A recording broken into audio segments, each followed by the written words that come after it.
Hello and welcome to another SDAQ&A. I'm your host for today, Peter Dixon. My very special guest, Gillian Ford. Cheers, Gillian. By the way, I think I have 2 left of these mugs. I did a small run of about 30, and they've sold like hotcakes. And Adrian Anderson got his because he sent Oh, me a yes. photo. Oh, good.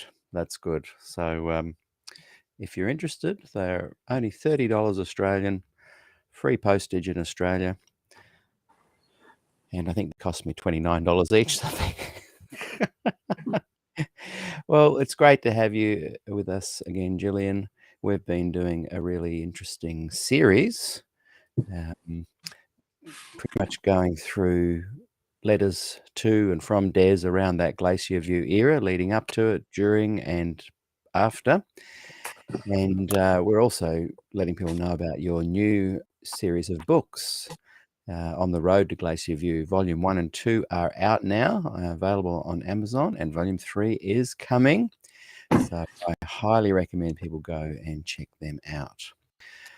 It really would be great if you guys subscribe to the channel. If you're watching on YouTube, just click like and subscribe. It really helps. And I've got a free song special, one of my own songs called Never Be the Same. If you just follow that link there, just type peterdixon.gumroad.com and you'll find it. Follow the little prompts there and you'll have my song there for free as a thank you.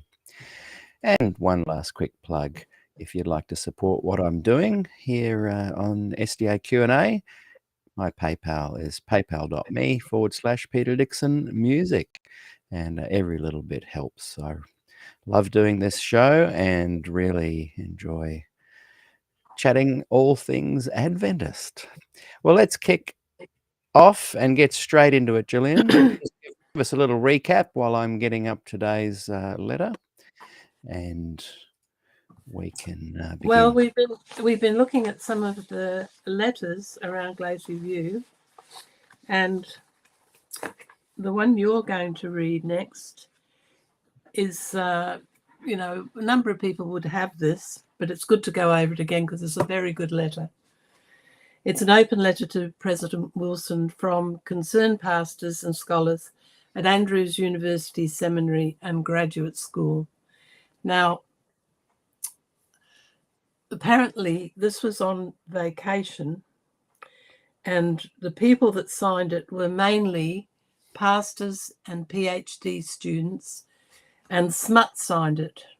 Now, other scholars helped them write the letter, but they wouldn't sign it. And, we probably used to have a copy with all the signatures on it, but the one that I've, retyped this from doesn't have the signatures on it. Right. Okay. And we've read this one before, haven't we? We were talking about it last week and we were about to read it, I think. So, so this is, I better check I've written the right thing here. I'll check later. Now, just give you a little up-to-date. I've actually got volume 3 altogether. It's 509 pages. Wow. I don't seem to be able to do anything small. The bits that I thought would delay me publishing, I took out. It's all done. I've done my part and I'm reading through it, and it's half-proofed. So I would say, within a month it'll be published. It's going to have a different cover. Oh, yeah. It's going to be black and white with a bright yellow spine, but it will be volume 3. And it's got 7 Spectrum articles in it, which are mainly in there because they either add to what I've got or they support what I've said. Because I've said one thing for me to say it. I was there, but I'm obviously biased. But when other people saw the point, it's extraordinary. It's extremely helpful when other scholars saw the point. It validates what you've said. It's also got an article by Richard Hamill. He wrote a biography, but he missed out one chapter on Glacier View, and we got more chapter. He's now long gone, so that chapter is in there.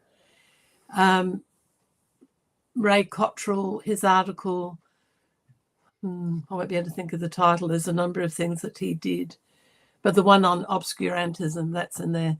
So it's having all these resources at hand, because for an ordinary person to go and try and find them, it's not easy. Anyway, No, I'm actually quite fantastic. pleased with it. And, you know, I told you I didn't plan to do volume 1 or 2. In February, it wasn't even thought of. And then because of what happened with Rosalie Power leaving and Beck Hawken, the people that I'd made the contract with at Archives, basically the contract I'd made was void.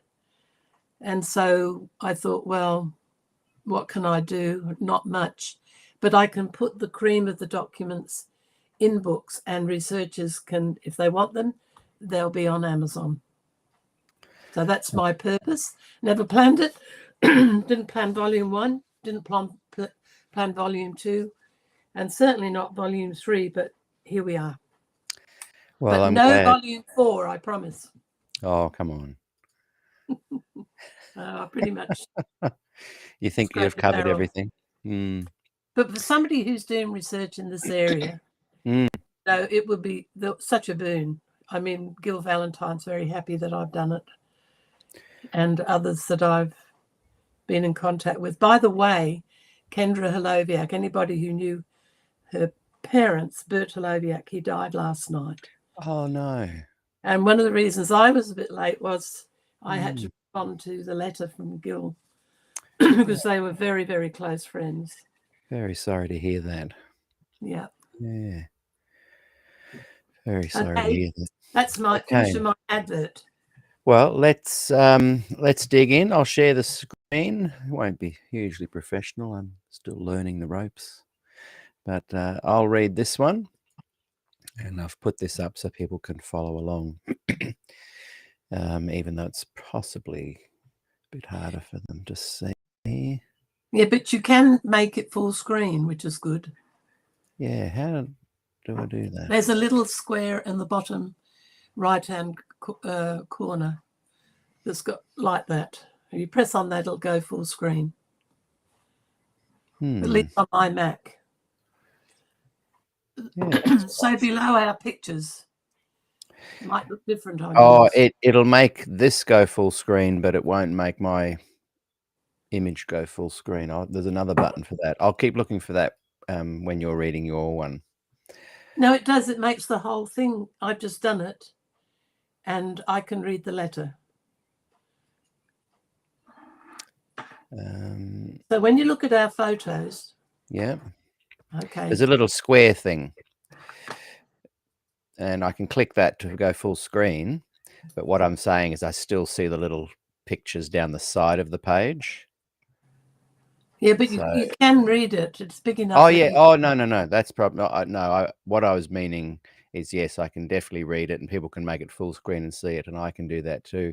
But I was trying to get rid of down the side. There's got the pages coming up. I was just trying to crop those. Anyway, let's go ahead, and we'll read this. An open letter to President Wilson from concerned pastors and scholars at Andrews University Seminary and Graduate School, September 10, 1980. So just not long after Glacier View at all. No, that's correct. But just before Dev actually got fired, he was fired on the 18th. But on September the 2, Prex had already met in Washington, D.C. and made the decision to defrock Des. And when was Glacier View's the last day? 15th of August. Wow. So it all happened pretty quick. Okay, so this letter was forwarded to Elder Wilson with 39 signatures. It was formulated during the summer break at Andrews when the greater part of the student body was on vacation. It therefore represents only a portion of the interested parties. The letter was prepared in consultation with seminary faculty, and you've added a note there, signed by a list of PhD students, pastors, and Smuts van Rooyen.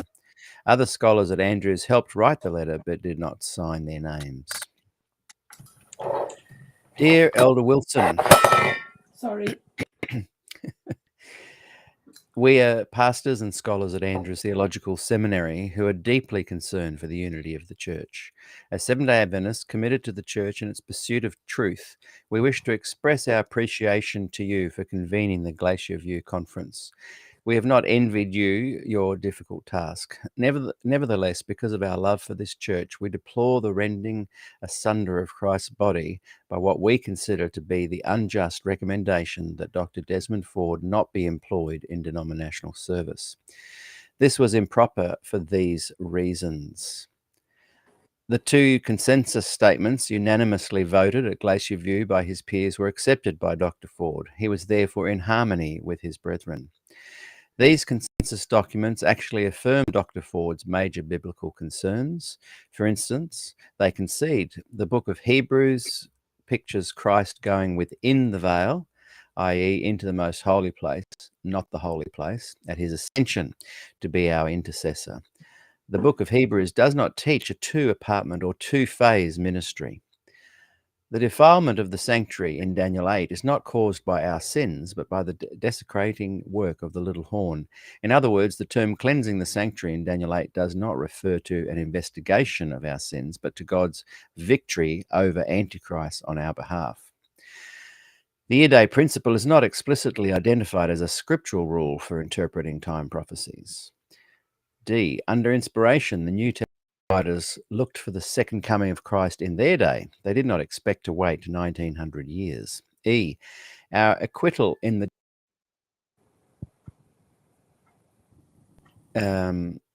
sorry, we've got a little connection issue. Just waiting. Come back on. There we go. E. Our acquittal in the judgment is based solely on the continued decision we make with respect to Jesus. To have accepted his death on our behalf is to have passed already from condemnation to salvation. 3. Church administration has apparently rejected Dr. Ford's willingness to cooperate in restoring church unity. We understand you would not accept his assurance to teach only that which was approved at Glacier View. Instead, the impossible demand has been laid upon him to repudiate his conscientious convictions. We find this particularly difficult to accept in view of the fact that no explicit scripture proof has been offered to negate his views. 4. A 10-point statement has been used in condemning Dr. Ford's ministry, both in the review and in recent administrative actions.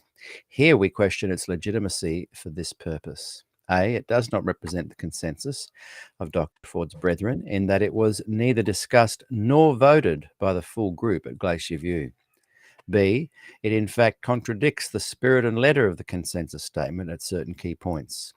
The authors of the document intended it to clarify communication at the conference and did not know it would be used to jeopardize Dr. Ford's ministry.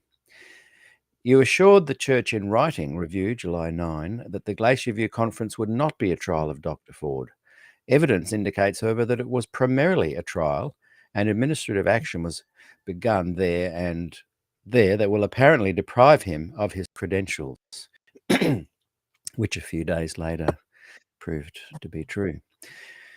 In view of the foregoing facts, we must ask, is it right to allow a minister to be defrocked who is in basic harmony with the theological consensus of his church? Is it right to condemn a man's theology by using a document, the 10-point statement, that was not even discussed, let alone approved by the body of delegates appointed to judge his arguments? Is it right to ostracize a worker whose major biblical views, while criticized by some, have nevertheless been largely accepted by the body established to evaluate their merit? Is it right to ask anyone to give up his honest convictions, especially when he offers to table them while study continues and when no scriptural proof has shown them to be wrong? Because of our desire that justice be done and that reconciliation occur, we earnestly request that the following actions be taken. 1. The review should frankly acknowledge and explain Dr. Ford's contributions to Adventist sanctuary theology as accepted at Glacier View in the consensus statement and rectify its prejudicial reporting of denominational issues. 2. A committee should be formed that include a wide representation of Dr. Ford's fellow pastors and scholars to review administrative actions regarding his employment as pastor in the denomination. 3, the General Conference should encourage church ministers to not regard with suspicion the workers and laypersons who share scriptural concerns in common with Dr. Ford. 4, the administration should seek to be reconciled with those Adventists who feel that excessive concern for denominational tradition is eclipsing the rightful place of Christ and the Bible. As you know, some congregations have already withdrawn from conference affiliation. Others are splitting internally, and large numbers of denominational workers are fearful that their present connection with the organisation is in jeopardy. We believe that decisive action on your part to redress what seems to be injustice can still avert a major fragmentation of the Seventh-day Adventist Church. The fruit of righteousness will be peace. The effect of righteousness will be quietness and confidence forever. Isaiah 32:17. Yours for both unity and truth. Very, very powerful letter.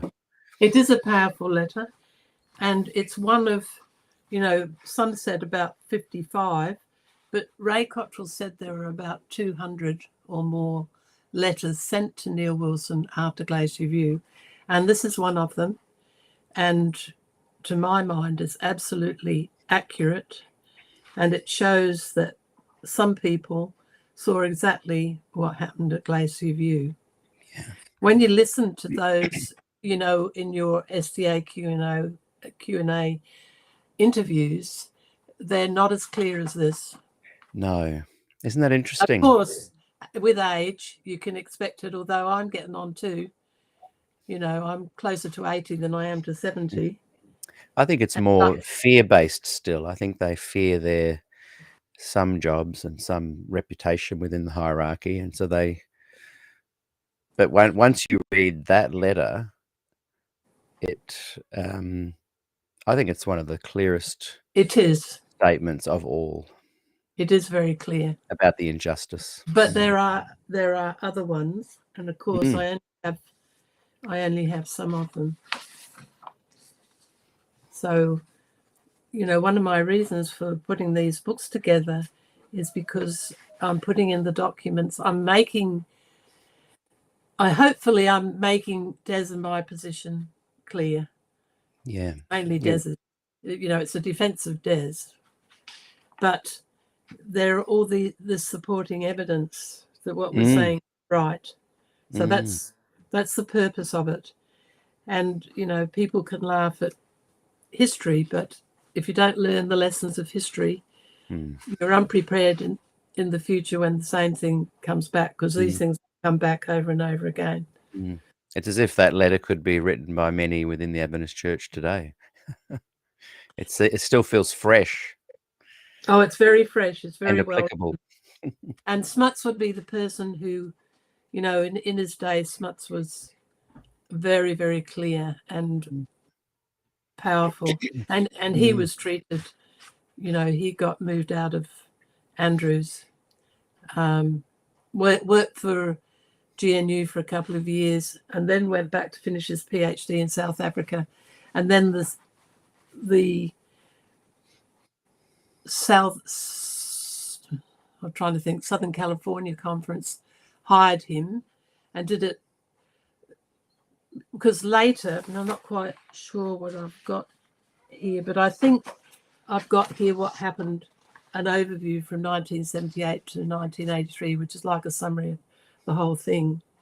And he, along with Des, was declared apostate in 1983, and they went after his membership and they went after ours.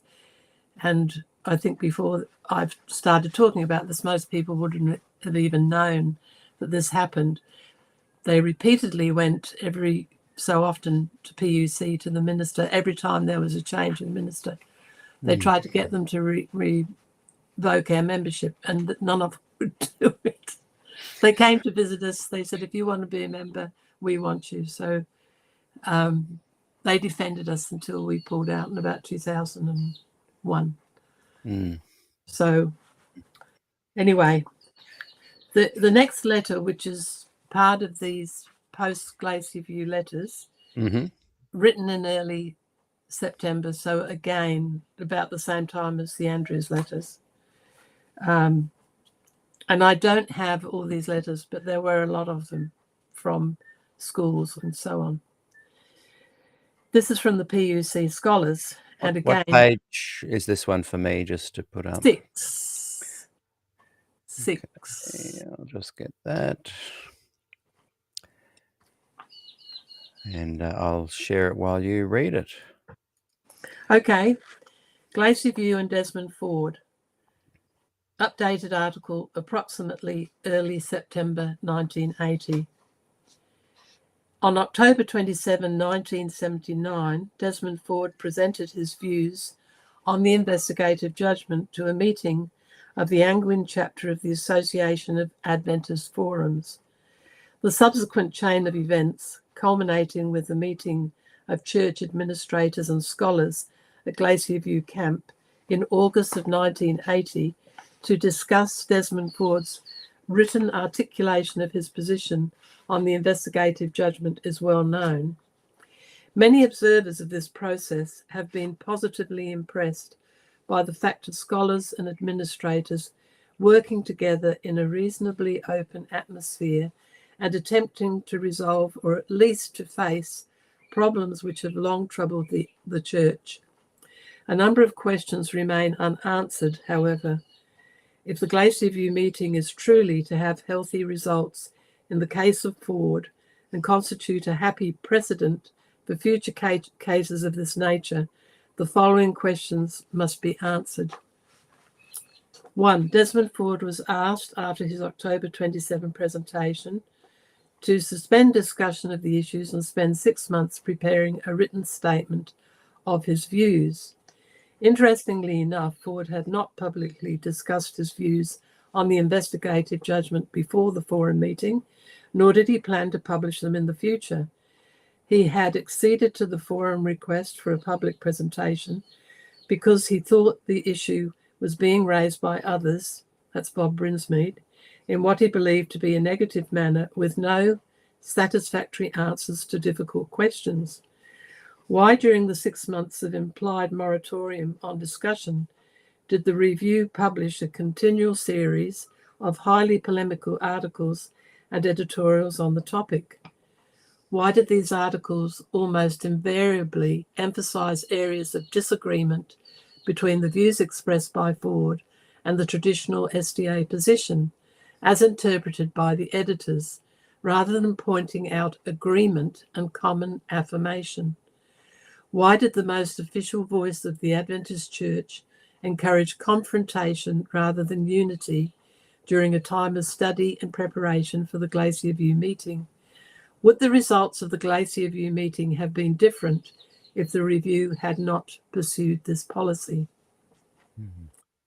2. Is it true that at least 4 of the leading officials in the General Conference, Thompson, Henry, Dower, Olson, made public statements in the weeks prior to the Glacier View meeting, implying that Desmond Ford would not be continued in the Adventist ministry?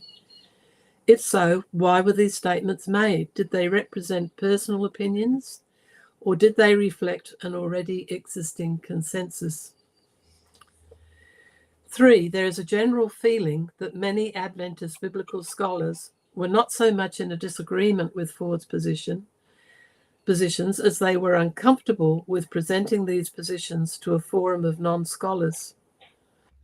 Some of those who attended the meeting at Glacier View made statements prior to the meeting about the need for imperceptible change in some of our doctrinal positions, and observed that the investigative judgment doctrine has been gradually dying.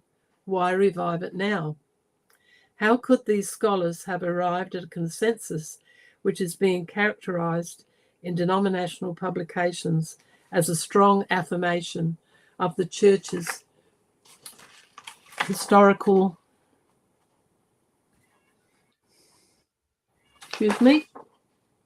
6, 7. No, it doesn't carry on. On the investigative judgment, I'm missing a line there.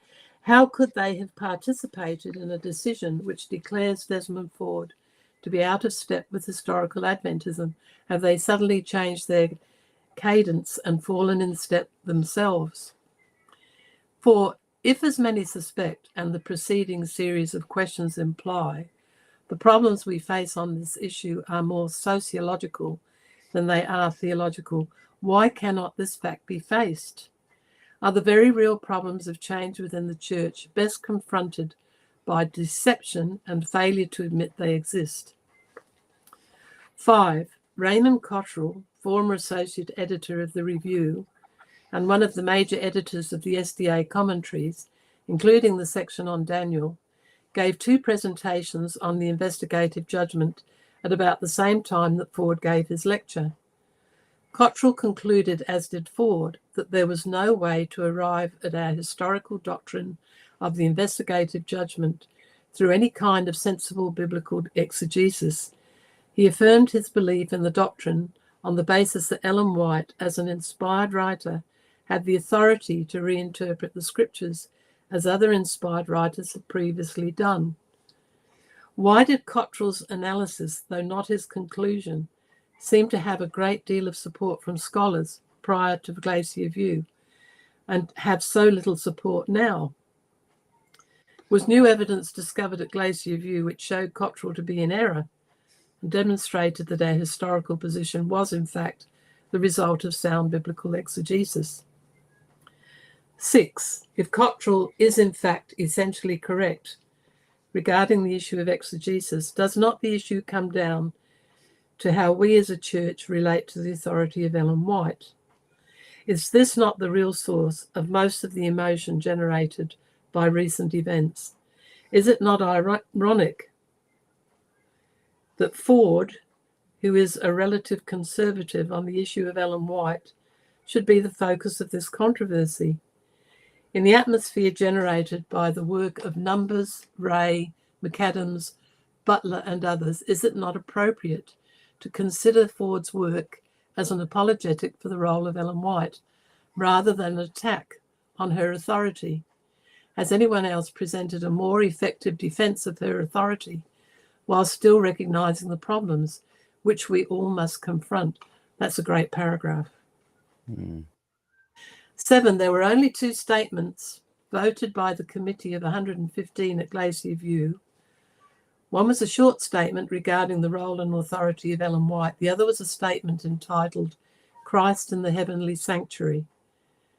And a reminder, you can find that in the ministry, October 1980, which is online at Adventist Archives or at Andrews. And it's about page 16 to 19, I think. And after that, anyway, this latter has been termed the consensus statement and has received most of the attention. It's been characterized by several of the scholars present at Glacier View, including some who participated in writing it, as representing significant and major changes in the way in which the Church articulates the doctrine of the heavenly sanctuary.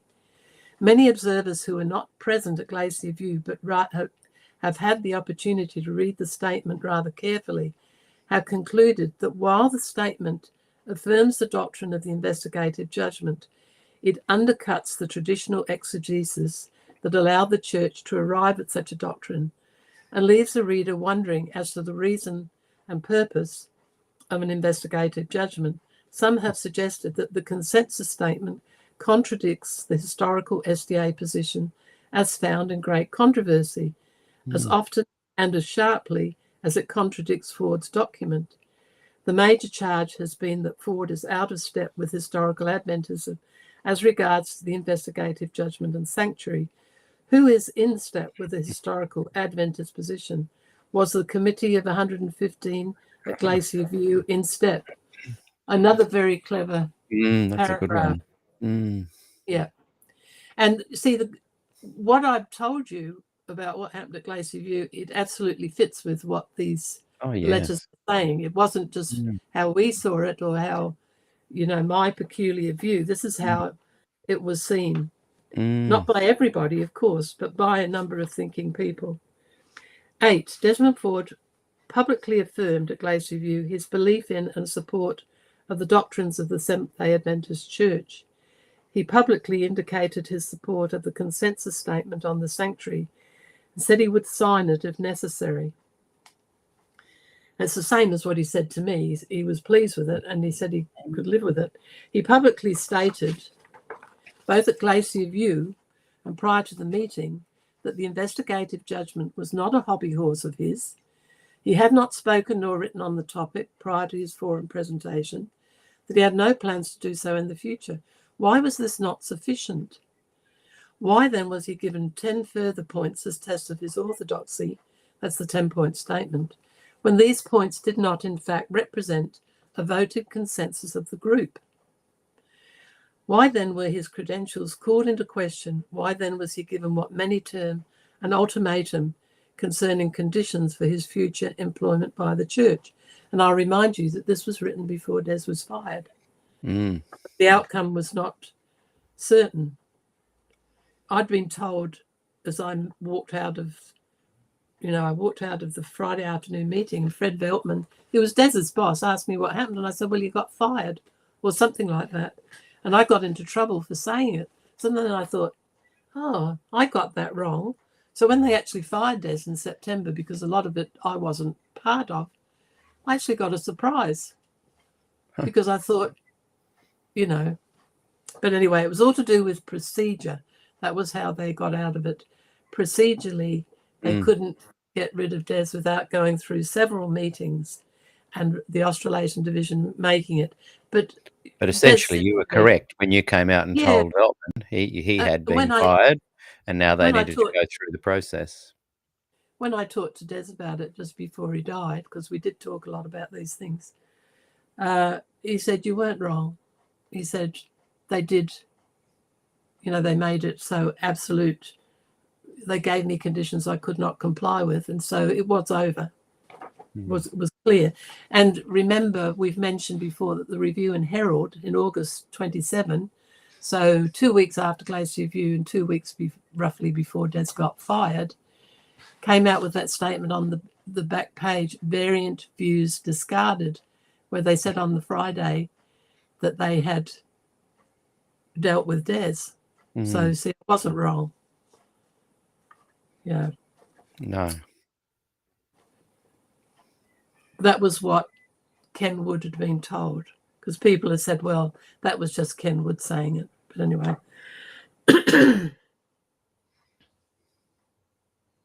Number 9, I think. Okay. Why was the disciplinary action involving Ford initiated at Glacier View? Why was it reported in such a way as to leave the impression that the committee of 120 had judged Ford to be outside the pale and thus made administrative action regarding his employment both warranted and necessary? Was this not a heresy trial, despite the protestations and or naivety of some who attended? In the minds of the average Adventist, will not the members of the committee of 115 be considered both judge and jury in the case of Desmond Ford? That's absolutely right. And by the time we get to the end of these letters, and I talked to you about the process of what happened, it was all pre-planned, hard to take in, because you think it's just so dishonest, but unfortunately the documents back me up. 10, Ford has been accused of intransigence and unwarranted dogmatism because of his failure to give an inch. Now, Des said to me he'd done the work. In the pre-committees, they gave him nothing to change his mind on, and the letters of Hamill illustrate the frustrations Des had with that committee of 14. They didn't hand in papers. Bill Johnson was the exception. Fritz Guy wrote 1. There wasn't any help for Des from that committee, although they insisted that there was. and after you read that... So he said, I didn't go to Glacier View to change my mind. I'd done the work. They didn't give me anything to change my mind on. So that previous letter we just read indicated to me that there was a brewing storm of support, or a wave of support, that if the church didn't respond, action would be taken by these, many people that wrote or signed that letter, And yet what happened afterwards is they all scurried away pretty much and left you guys hanging. Well, I don't look at it like that. I was thinking of somebody who was involved, who was the editor of, I can't think of his name right now, it's hanging around the back of my head, of Evangelica. I mean, he left and went into the Presbyterian Church because he didn't see any hope. And I think we've got to take that into account. They weren't going to get a job in the Adventist Church. Mm. They knew it.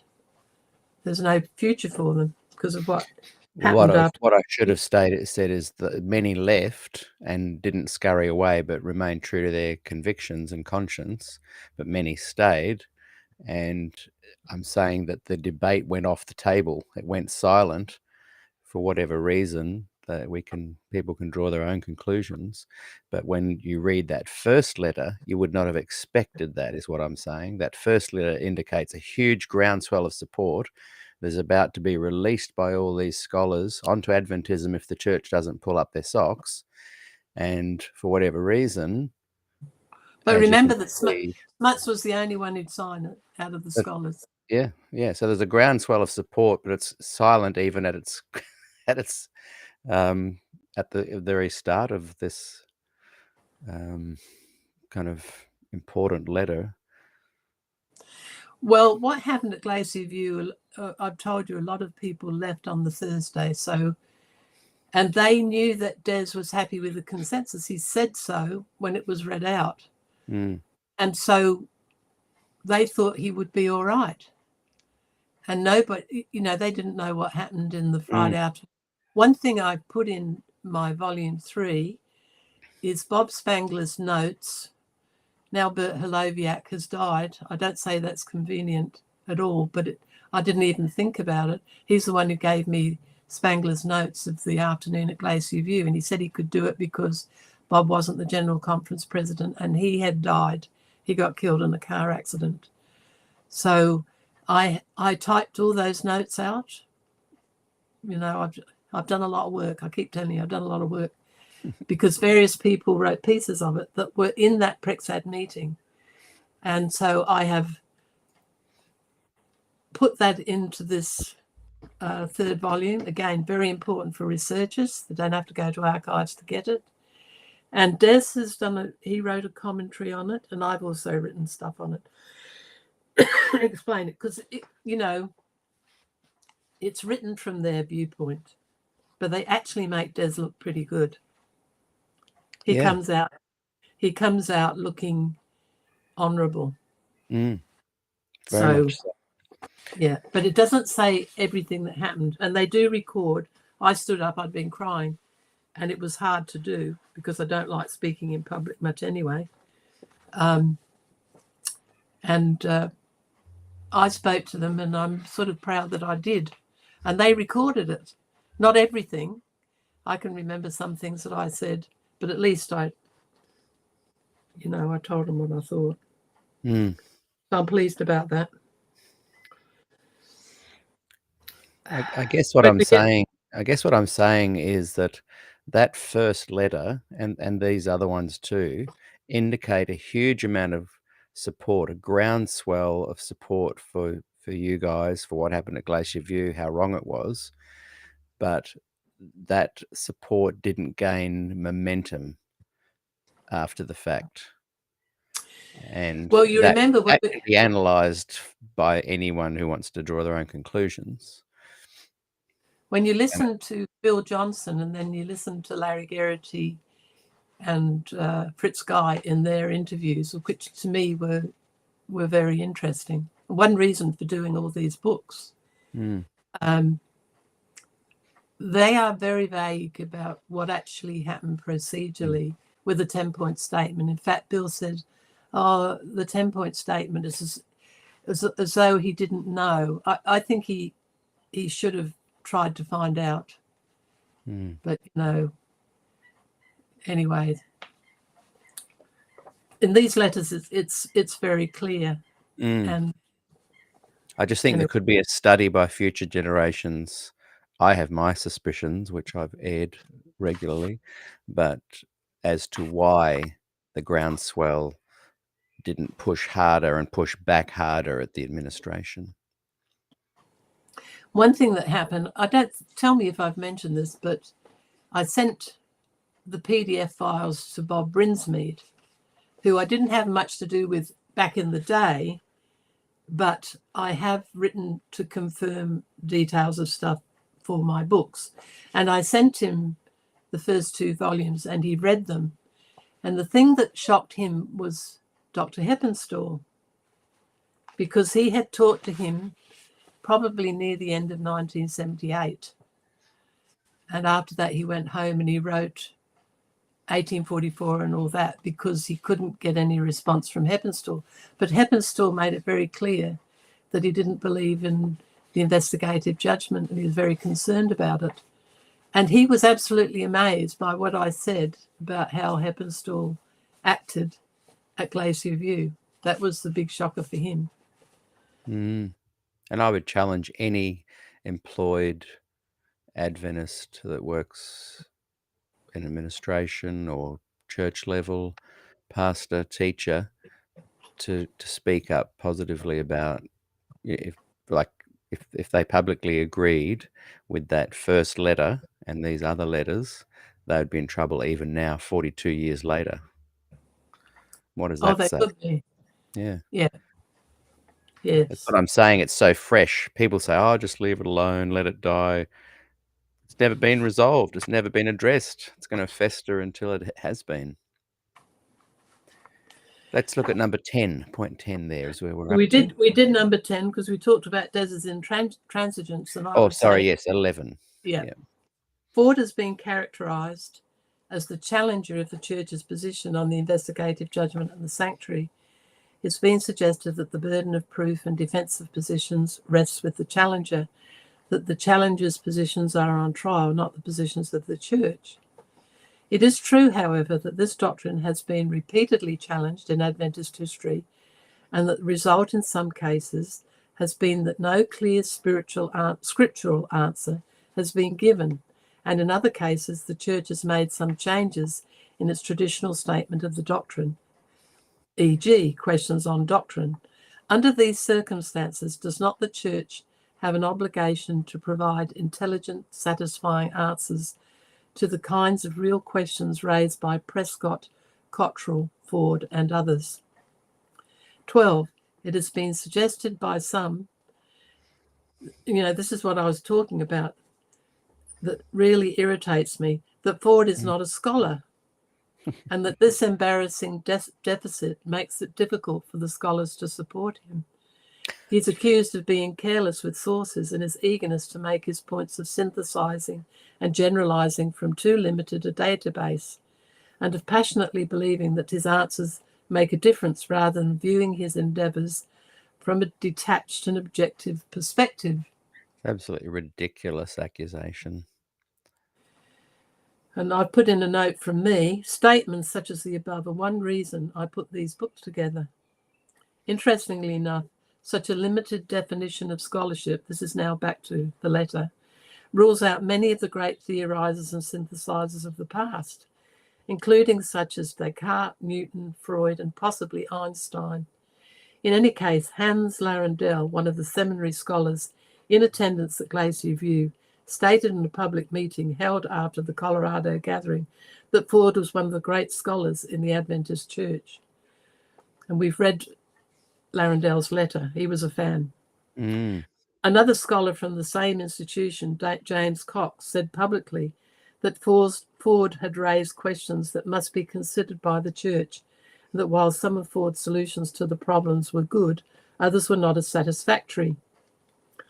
Now, Cox didn't believe in the investigative judgment. Des didn't think he believed in much, actually. Cox acknowledged, nevertheless, that no one had devised satisfactory solutions to some of... This doesn't read on either. The problems raised. Still another scholar from the seminary, William Johnson, also speaking after the Glacier View meeting, praised Ford's contributions to the church's understanding of the book of Hebrews. That must have been a one-off. Furthermore, many of those who attended have indicated that their minds have been stretched by reading Ford's document, and the time was too limited for them to fully digest it. In fact, a committee of scholars is being set up to give further study to the document. If the consensus statement moves in the direction of Ford's positions, if no clear refutation of Ford's positions has yet been agreed on and published, if Ford is in fact raising questions that are truly troubling to many of our leading theologians, then what sense does it make to say that Ford is not a scholar? Is his alleged lack of scholarship a reason for some to abandon him, or is it a way to justify the fact that they have already abandoned him? 13. Why the unseemly haste on the part of many to put a distance between themselves and Desmond Ford as a person?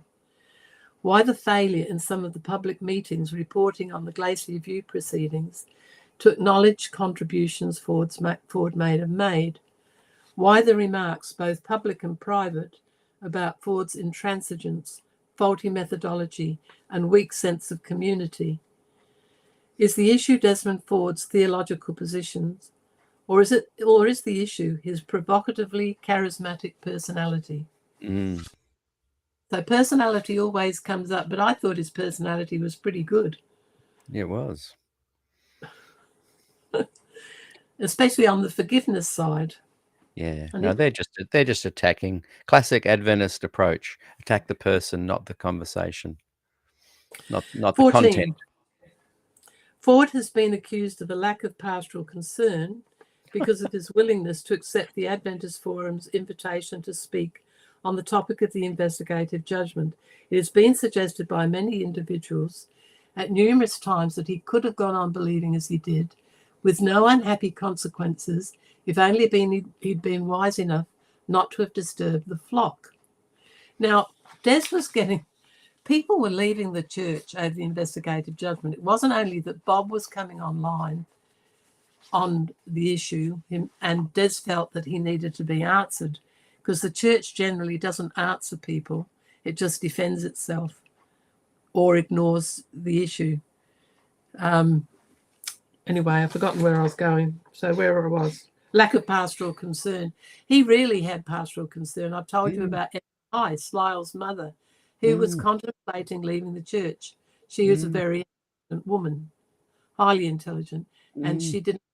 And she wondered what it's going to do to her family, and her brothers are all in the ministry, and her own family. And then she heard Des preach the gospel, and it absolutely changed their lives. And they had a wonderful ministry afterwards. So to Des, the issue was one of pastoral concern. The church was not facing up to these issues, and the time had come. He didn't ask to do the forum. Bob had asked him to take it on. He said, look, I've got enough on my plate, because I've told you everywhere he went, there was Dr. Ford's dangerous doctrines. Des was under fire, and he didn't want any more. But Des would always think about something, give him time, and he might come round. And so when Adrian Zukoski and Wayne Judd said to him, look, you'll be protected by a forum, and Des had got to the place after Parmenter said he wouldn't be going back to teaching, that his career was over anyway. Wrongly or rightly, he felt he had nothing to lose. They were after him. They would get him anyway. So his days were numbered. Yeah. Just a quick aside, in the early 90s, sorry, where are you going, did you say? Oh, the light. We're supposed to get a lot of rain today. Just a quick aside, in the early 90s, there was a local musician who back then would have been in his late 70s even, and a group of us would hang out with him and jam with him from time to time, and he relayed the story of at some point in the late 60s, when his own wife was dying, Des would come around and visit him and his wife, and when she was unwell in her bed, and just pray with them and spend time with them. And that had a lasting impression on this guy. And so I'm just saying that story to indicate Des was like one of the concepts of pastoral care is visitation, and he was very much involved with caring about people in the community. He did a lot of it in those early days, Dale. Well, that's what this guy said. He said my wife wasn't the only one.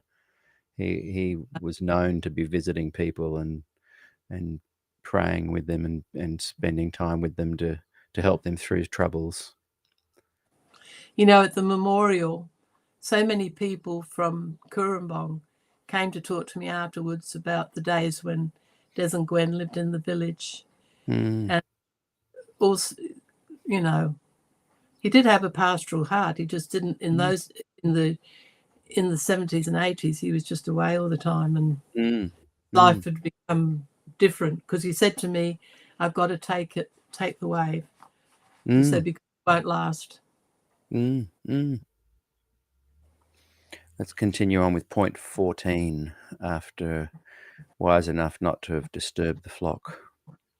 We'll start in the second sentence. It has been suggested by many individuals at numerous times. Oh, yeah, we read that too. Is it not true, however, that these issues were already being widely discussed? It had been stated that the review series on the Ballinger case, which appeared in December of 1979, was not intended to be a provocative reply to Ford's October Forum presentation, because these articles were in the pipeline long before October, but they were targeted at Des. If this is the case, why were they in the pipeline? Were they not a response to a discussion that existed before Ford's presentation? Was not Ford's discussion pastoral in nature because it did offer solutions rather than simply raising questions? Is it not this very pastoral emphasis that makes Ford vulnerable to the accusation of being unscholarly? Is it pastoral for scholars and administrators to leave questions unanswered for decades? Is it pastoral for scholars and administration to make little effort to prepare the laity for the difficult questions which the church will inevitably encounter? Yeah. One of the reasons for putting this letter in is because it discusses the problems they saw with Des, which you don't find in other letters. The fact that he wasn't a scholar, problems with the personality, poor judgment. These came up in the Friday afternoon. So that's one reason for this letter in. 15, finally, who is giving those of us not in attendance at Glacier View a true picture of what happened there? Which picture is correct? The one given at the Pacific Union College Church on Sabbath, August 23, probably by Fred Veltman, or the one given at Andrews University on the same day? I don't know, it was Fred.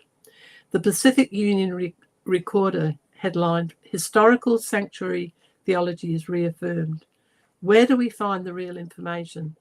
In the consensus statement, which has already been characterized as a major department from our historical position, the review tells us that Ford documents studied, variant views rejected. Were Ford's views rejected, or was he? Well, that's good. It's another great letter. Yes, fantastic. So the next letter goes on very nicely from that, because Larry Geraghty is writing to complain about that statement on variant views neglected, which is just a happenstance, you know. But you can read that. It's a short one. Oh, I'll read this one. Let me bring it up onto the it's screen. not that short, 3 pages. Okay, here we go. So this is a letter from Lawrence T. Geraghty to Kenneth H. Wood, and September 15, 1980. And I interviewed Geraghty, didn't I, in season 2? A lot of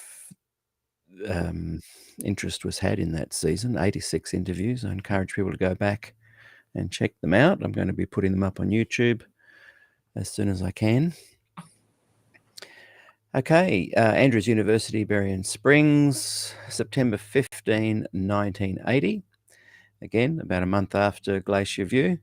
Elder Kenneth Wood editor. This is to him, isn't it? Sorry, from Geraghty to Kenneth, yes.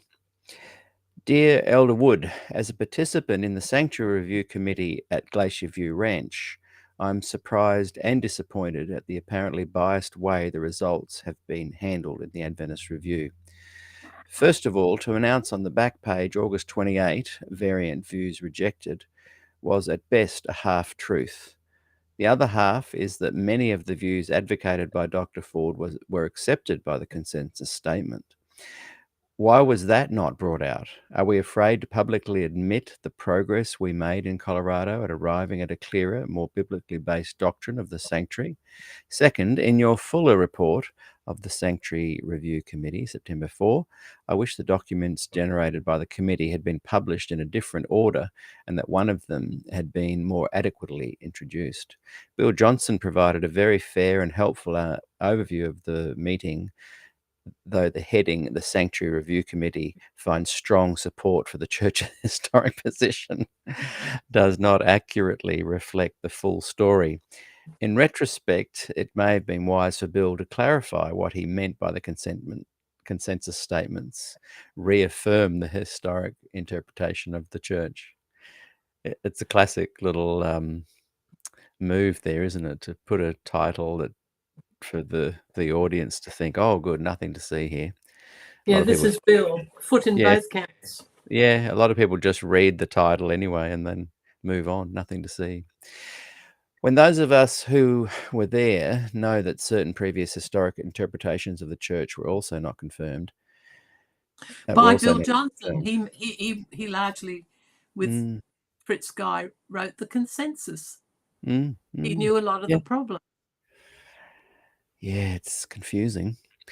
In any case, it seems to me that Bill's article should have been followed by the two consensus statements, which were the real achievement of all the delegates. When he says two consensus statements, he's not meaning the 10-point there.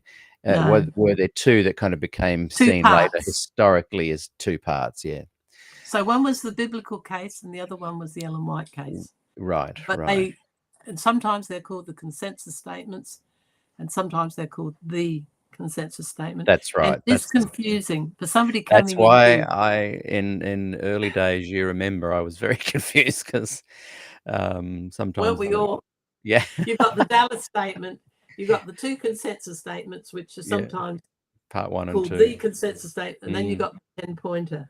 And you got the 10-point statement. So it is confusing. I've worked it out. And then they're not given those names in the review or the ministry. No, they change it again, don't they? So when people go in there looking for them, the 10-point statement, I think, is called the Desmond Ford statement.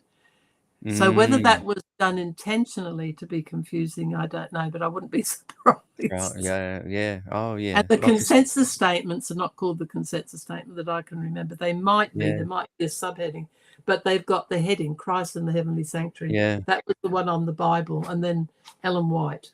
And they're in those pages between about page 19 and 22. Adventist leaders are masters of diversion and smokescreen tactics. And the thing about the 10-point statement was the one that Des was given in the Prexad meeting on the Friday afternoon was brief. It was on one page, and he said, I just got sidetracked by somebody saying, late again. Yeah. Oh, that's our friend from There's time differences all over the place, and we're all a bit confused. So what was I talking about? The 10-point statement. What was presented to Des had very little in Bible text in it. And he said, look, give it to me. Don't read it to me. I'll be able to read it and get more comprehension if I just read it. And he said, it'll only take me 5 minutes. So it was a brief document with no evidence. And I told you, Des pointed this out. And he said, there's no evidence in here. And Bob Spangler said, by the time, and this is not, of course, in Bob Spangler's notes, but he said, and he, in 1983, completely forgotten about this, but Jill had not. I told him about it. He said, well, by the time we publish it in the ministry, which was October 1980, it will have the biblical evidence. And Des said, well, I hope I see it before it's published. So when it came out in the ministry, it's quite long. I think it's either 1.5 or 2.5 pages. They had changed it all in, and they had assured him that he would see it. But what happened was they took him off the mailing list, I think pretty immediately. So we never even got the ministry. Wow. Never mind get it. You had to borrow it from a friend. That's my memory. Took him off the mailing, so he didn't even get it. To me, that was. Sorry, go ahead. And when I brought this up in 1983, because we had a little grievance committee, this was January 1983, where they decided that we were all apostate and so on, Bob Spangler said he didn't remember. Yeah. It has often surprised me in doing these interviews relating to Glacier View, how often I feel like the good guys drop the ball and continue to drop the ball. At some point, I should read. Can I just say, no judgment. I kind of put myself in that camp in some ways, although I was a bit too young to really understand. Sorry. When I was going over and proofing these notes of Spangler about the Friday afternoon meeting, he took conversations. He got different people to write up their notes, and Arthur Duffy, who was the one who at the end of the meeting came over and put his arms around Des and wept on his shoulder. It was very affecting. And I think he was a good man. There's a conversation between him and Des, and I should read it out because it helps you understand where they were coming from. He's saying, right, what you want us to do is to throw out 1844 and blah, blah, blah. It sets it very clearly. And Des said, yes, I can see it. It's hard to get your head around. And that conversation is sort of like, if you were there, you can see these men were good men. They didn't really see any difference. They thought the consensus statement and the 10-point statement were the same thing. But this idea that the church cannot have been wrong about Ellen White in 1844 was what drove them. And they couldn't get past it. Well, it is the only unique. You can forgive them. You can forgive them all because they didn't mean any. Well, at least some of them. I mean, I think Arthur Duffy was a really good man. Yeah, I got that feeling too. So where do we get? Yeah, like there's a definite desire not to kind of want to disparage any of these guys because they seem to be really good men and people even to this day I think are really good people. But there's such a clever way the church has of kind of veiling this stuff and making it be seen through opaque lenses that it's like the system itself is good at keeping the system going without bringing about change. People are caught in a trap. I'll continue reading. What I love about the 3 volumes, the 2 that are already out on the road to Glacier View, is the clarity that books present. Like they're beautifully presented from all sides, and as we've said, they validate what you've talked about, and they're just very, very clear. If anyone wants to have any real knowledge of Glacier View, buy those 3 books. And I've actually tried to be very fair. For instance, putting in Spangler's notes is giving their view of what happened on the Friday afternoon. I've also put in Pearson's letter, and that gives his view, which was largely gained from the Standish brothers, particularly Russell, the same view. And there's other things that I've put in that, you know, which is sort of on their side, is trying to give you both sides in a way, but definitely in defense of Des and the gospel cause. Yeah, but you're not pulling at straws to defend Des. That's what I'm saying. The material released in these books is just so clear. It's all of a And sudden, Glacier View the is so clear and what happened. the articles that I put in by other people, they're people who independently, it's other support, because you can't just go in and say what you think. Nobody will listen to you. It's funny, as I've said several times before, I wish I could have read your 2 volumes before I did season 2, but I realized that those 2 volumes would not have come unless we'd done season 2, and a lot of the reality of how confused people were needed to go through that to find fruit in your, Well, I needed to unexpectedly go through. producing these books. Yeah. But what I it needed means to is hear that what we now have 3 books that are really clear. So I'll bring it up on the screen again later, but I just really recommend people go and buy volume 1 and 2, and then wait anxiously and excitedly with great anticipation for volume 3. I don't Okay. expect a lot of people to buy it, and I Well, try I to hope a get. lot of people do. I hope a I lot of think I've people sold do. 2 dozen. If you're That doesn't. anyone who's unclear about Glacier View, this will bring everything into sharp focus. Okay, I've always been an explainer and a simplifier, because I have trouble understanding difficult concepts like many other people. So it is comprehensible. Some of the articles like Hamill's, they're fairly heavy duty, but I usually comment on them. So, anyway, I think it's definitive. I think it's a definitive resource you've produced. So we're reading from Lawrence Geraghty to Kenneth Wood, September 15, a month after Glacier View, and we're talking about the consensus statements, part 1 and 2, and now he's about to talk about the 10-point statement, which was brought in sneakily after most very people. sneakily. To give prominence to the 10-point statement suggests the committee was a trial of Dr. Ford rather than an attempt to deal dispassionately with the issues he raised.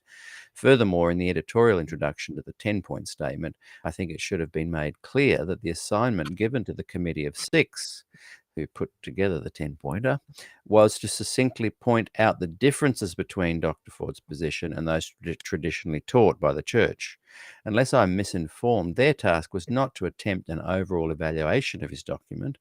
While the information in your editorial introduction is accurate, the total impression and then there's a line missing. And this is why when I interviewed Dr. Norm Young, he talks about feeling like he was thrown under the bus. There's something there. Know that in at least 7 of the 10 points, the consensus statements, part 1 and 2 we'll call them, moved significantly in Dr. Ford's direction. Now, just an interruption here. He's using nearly the same figure as Des, because Cottrell uses, he says 5 points, 7 of 12. Des actually wrote down 12 points, and he said 7 of them were key.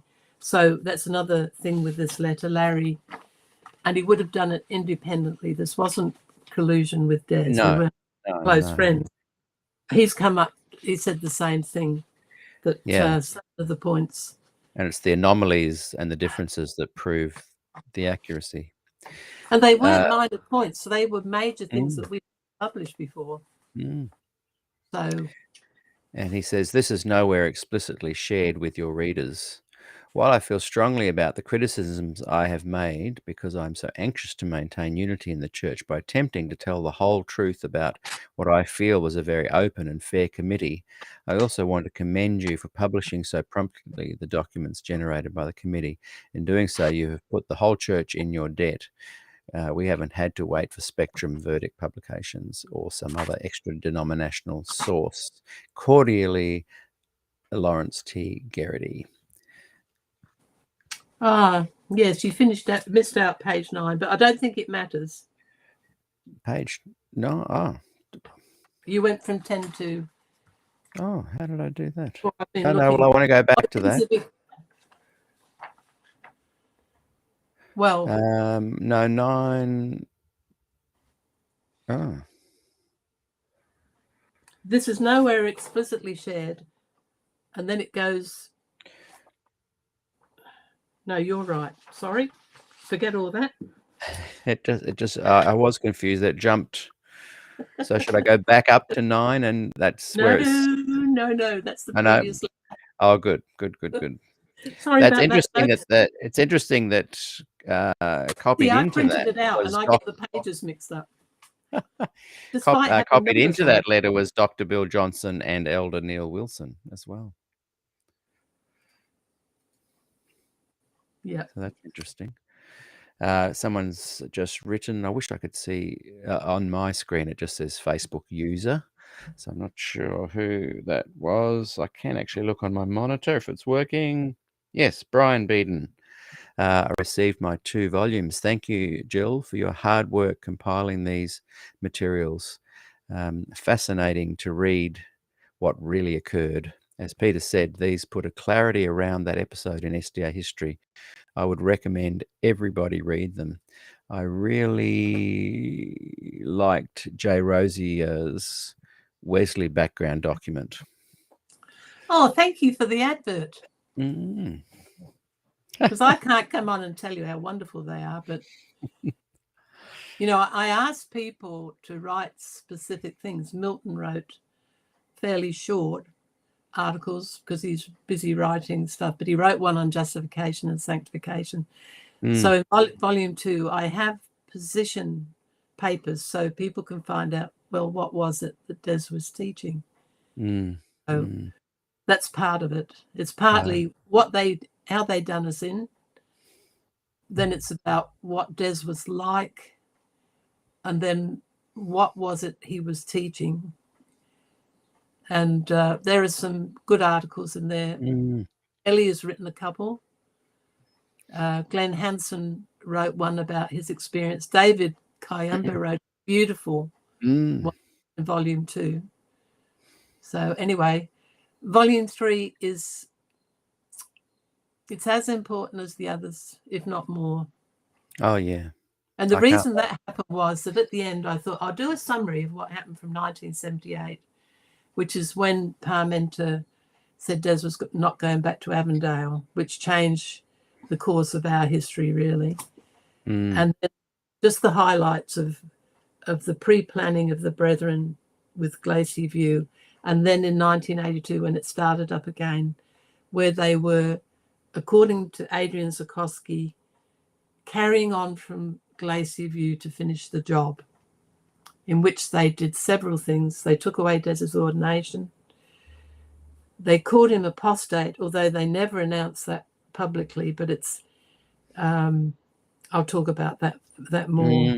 It was in the council. They had an annual council in 1982, and it was all part of the plan, rewriting moral falls and apostasy section. And that's always annoyed me, to put Des in that category, that it should have been moral falls or apostasy or a moral falls, but to put the two together implies something. Yeah. And it made me incandescent, which is why I've commentated on. So I've looked at and I learned a lot from that, from what I thought, because I went back and looked at the documents, and I have put them at the back of the book so that you can read them. The church and GNU were negotiating, but on the church's side, it all started from them wanting to completely get Des out of the church, so that they also started challenging our membership. Yeah. From early 1983. So they kept on contacting, and PUC wouldn't let them do it, which I think PUC would have us back. Yeah, I've been told that by the pastor recently. So, wow. Who's the pastor there? He just said there are people in the congregation who would like you to come back. Just a quick aside again, I was showing someone through my new centre down at Toronto on Lake Macquarie, where we will be having some meetings at some point, Voice Life Fellowship meetings. I was hoping they would be sooner than it's taking a while. But I do have a big storage section at the back. That's a real. I'm not sure if I showed you pictures of it, Gillian. It's an actual proper filing storage section with big roller doors, and you can kind of thousands of documents there. And I was showing someone through that I've started a independent SDA Heritage and Des Ford Archive Centre. And he laughed and laughed, and I opened up the doors, and there's already hundreds of books and material there. So I'm just saying, if people have got anything that they'd like stored in an independent archival place, make copies, but send me either the originals or copies, and they will be kept safe there for people to access. You're going to need a retired archivist, so I know. I'm hoping someone puts up their hand to come and go through it and organise it. And this person said he knows of someone that used to work at the SPD back in the day who rescued a bunch of Des Ford papers and relating to the whole Glacier View thing, and still has them at his house, and he lives down the road. So he's told me his name. So I'm going to go and chat with him this week or next. I'd be very, very, very interested. I think these have been totally unseen before, rescued prior to him realising a big dump was about to happen. And this might be the mysterious one. Remember someone talked about someone getting something taken away in a backpack or something? Rescued before they were being dumped? Well, I now have a name, and I'm going to be seeing that person this week or next. Be worth coming down to look at that, because there might be stuff. Yeah, I'll definitely. I won't be showing it anyway. And I think this person has purposely kept them, off the radar because they were quite high up. So yeah, a mystery. I can't wait. I'll keep you posted about that. Okay, let's get on to the next one. What are we looking at next, Now, Gillian? this is a fairly long one. I may not read it all, but I'll have to No, we like to This read is also written at about the same time. It's actually about the date that Des was kicked out. So he may, this would have happened again before Des was fired. Letter from Laura. This is the other. It's in the same date written, so he must have had a big day that day writing to a few people. So this is Garrity. Yep. Harry Garrity writing to Neil Wilson, and let me bring it up. Copied it to other people. Yes. Okay. Fire Dear away. Elder Wilson, because I have not spoken to you since the theological consultation at Glacier View Ranch. Sorry to interrupt, Gillian. If I disappear, just keep reading. I'll be back in a minute. I've just got to quickly race out for a little something that needs to be sorted. Do you go for it? Garrity to Wilson. Because I have not spoken to you since the theological consultation at Glacier View Ranch, I want to take this opportunity to thank you again for the privilege of participation and association with you in the work of both groups that met at Colorado in August. On balance, I felt good about the result achieved at both. I know it was in no small measure due to your vision, leadership, approachability, openness, fairness, wisdom, and patience. It is again because of those qualities which you possess that I feel free to unburden my heart to you about what has happened to Dr. Ford since the close of the Sanctuary Review Committee. I read Elder Parmenter's final letter to Dr. Ford. I felt it was reasonable. I've since read Dr. Ford's reply and was thrilled with his cooperative spirit and his willingness to live in harmony with his community of faith. But then I heard that Prexad could not recommend his continuation in the ministry on the basis that 1, his reply was not sufficient, 2, his community had rejected his positions, 3, he was not willing to dissociate himself from Robert Brinsmead, 4, he was not open to counsel. Let me comment on how I view those reasons. I don't see how the church could really ask for more than Dr. Ford gave in his 2 letters to Elder Parmenter. Granted that the consensus statement may not have explicitly supported all 12 of his points, but they certainly allow them. Rumour has it that the brethren read between the lines and felt they just couldn't believe Dr. Ford. It seems to me you would have been in a stronger position to take his letters at face value, to give him the benefit of the doubt, to trust him. You know all of us respond better to trust and confidence. Such a spirit fosters cooperation and responsibility. To say that his community has rejected his views is to tell only half the truth. With regard to the 10-point document, in at least 7 of the 10 points, the consensus statements move significantly in Dr. Ford's direction.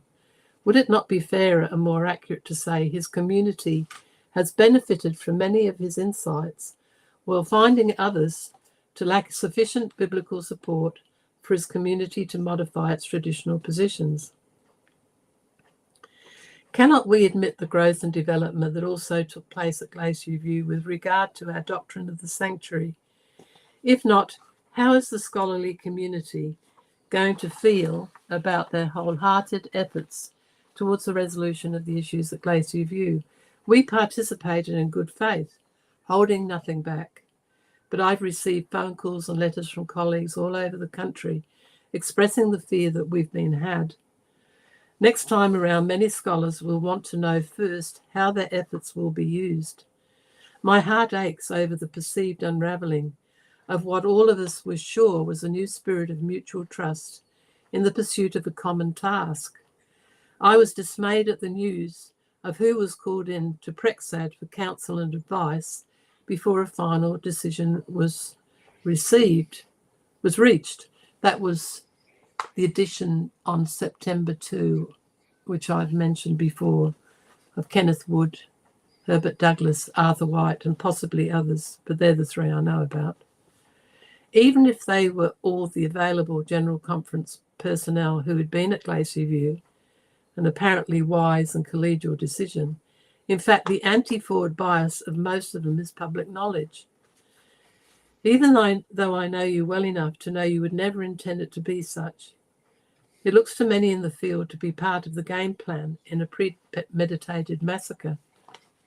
And at the end of Volume 3, I'll show how the massacre was done. After all our talk at the theological consultation, where were the scholars?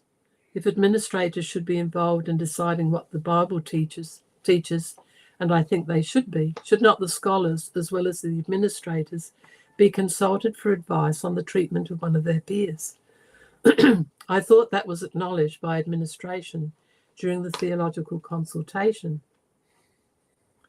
Though Dr. Ford apparently felt he could not disassociate himself from Brinsmead by name because of a personal friendship, that by his own admission does not extend to an endorsement of all his views. His second letter certainly did so implicitly in a genial way. You know, there was nothing to dissociate himself from because there just was no collusion. All there was occasional meetings where they discussed theology. It's not as though they were in each other's pockets. Actually, that's very far from the truth. Bob was his own man. And at every point, he, like some of the scholars, treated Des like a bit of a dunce. He did it to me recently. Could you not have respected his sensitivity to personal relationships? Characteristically, as a follower of Christ, he does not engage in ad hominem arguments against anybody. All of us have long-standing friendships that transcend, but do not necessarily endorse any particular friend's views or actions. That's a good point.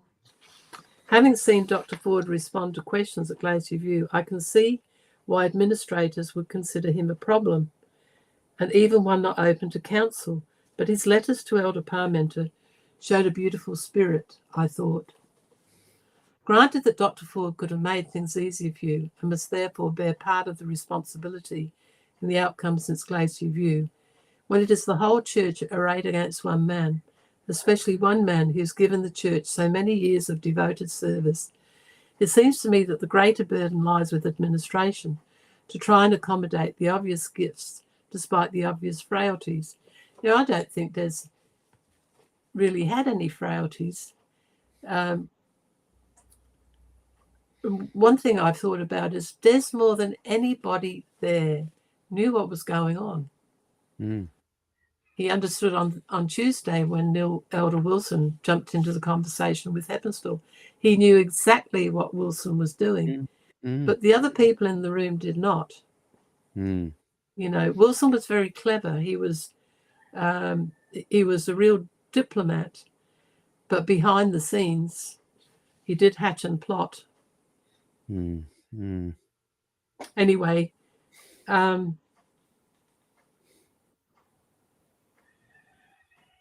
don't see that I need to read all of this because it is such a long letter. It's more of the same. I think the things that needed saying have been said, but people can read them for themselves. Yeah, okay.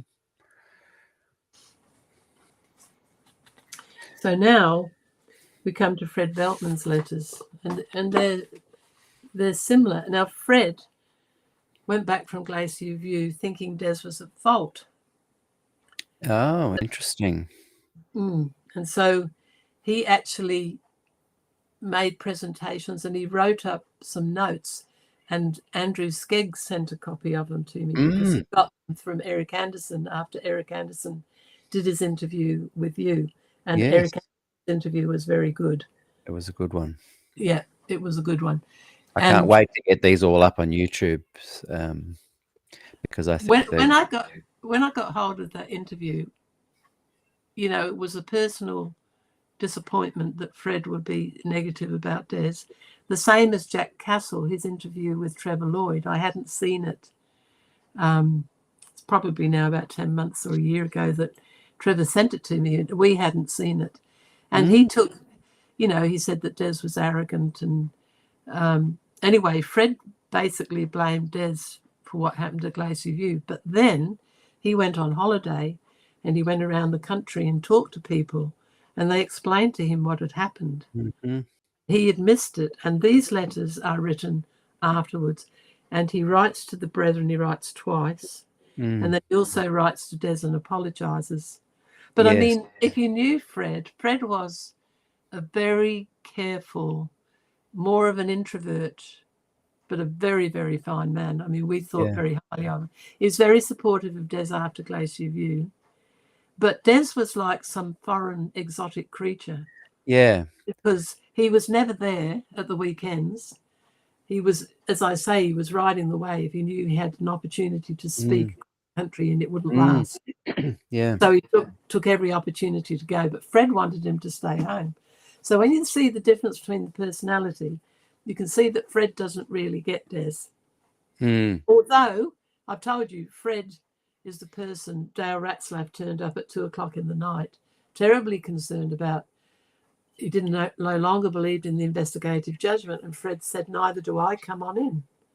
So, and Fred actually said, Fred actually said to Neil Wilson, because they had worked together in the Arab country somewhere, so they were friends, and he told him at Glacier View, he said, I believe like Des, what are you going to do with me? And he said, and Neil Wilson said, that's all right, just don't go public. Wow.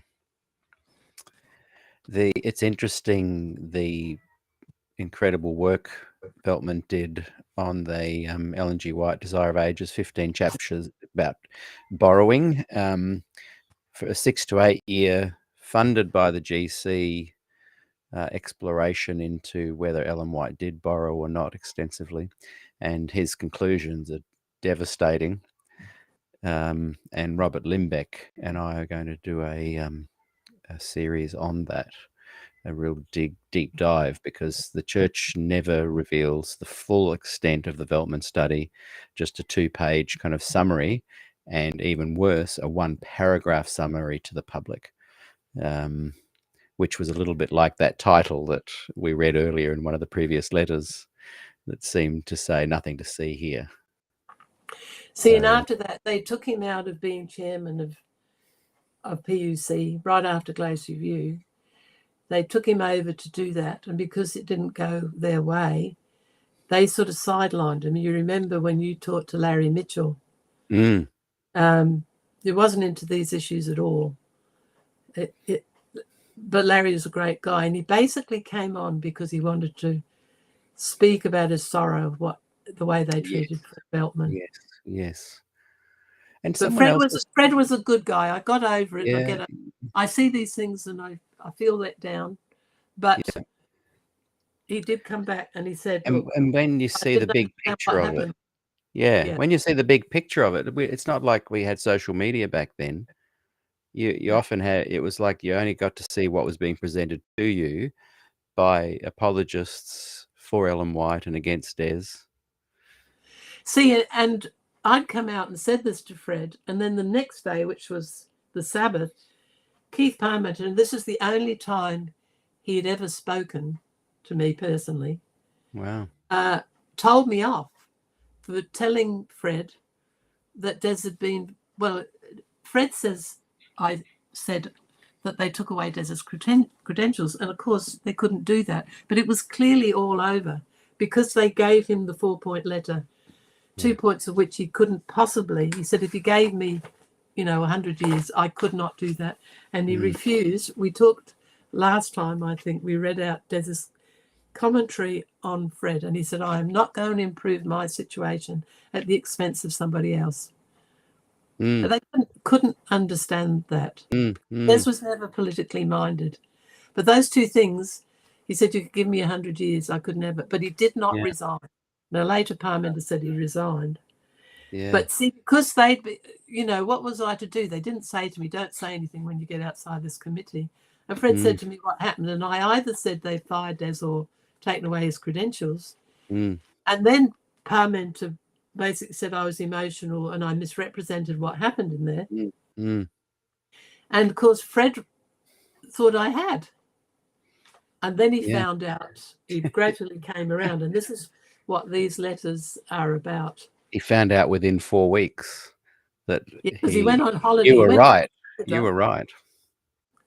Yes, and Des said to me, you were right. It was all over. And the fact of the Review and Herald in August 27, before the issue came out for Des to be defrocked and before he was actually fired in the middle of September, the Review and Herald said that at that meeting on the Friday afternoon, variant views were discarded. Yeah. Now, Fred had thought, I think it's Fred, when he read it, it'll come up in the letter, that could have been Ken Wood's own opinion. But this is what he was told. And it was the truth. So I carefully put this together to give the evidence for things that I've said in Volume 1. Volume 2 has got a lot, over 200 pages of letters. And then in Volume 3, I thought I'd scrape the barrel, but I found about 100 pages of more letters, some of them really important. And one of them's in here, if we ever get to it. That's what I was saying. There could be a Volume 4. No, I don't want to do a Volume 4. So I've got work to do. How about I read this September 15 one, you read the September 18, and then we'll call it quits for today. We've got a question from Lake Tahoe, Moto Sapien. Did Des end up fully rejecting Ellen G. White or just portions? I've heard some instances where he quotes her and seems to regard her writings.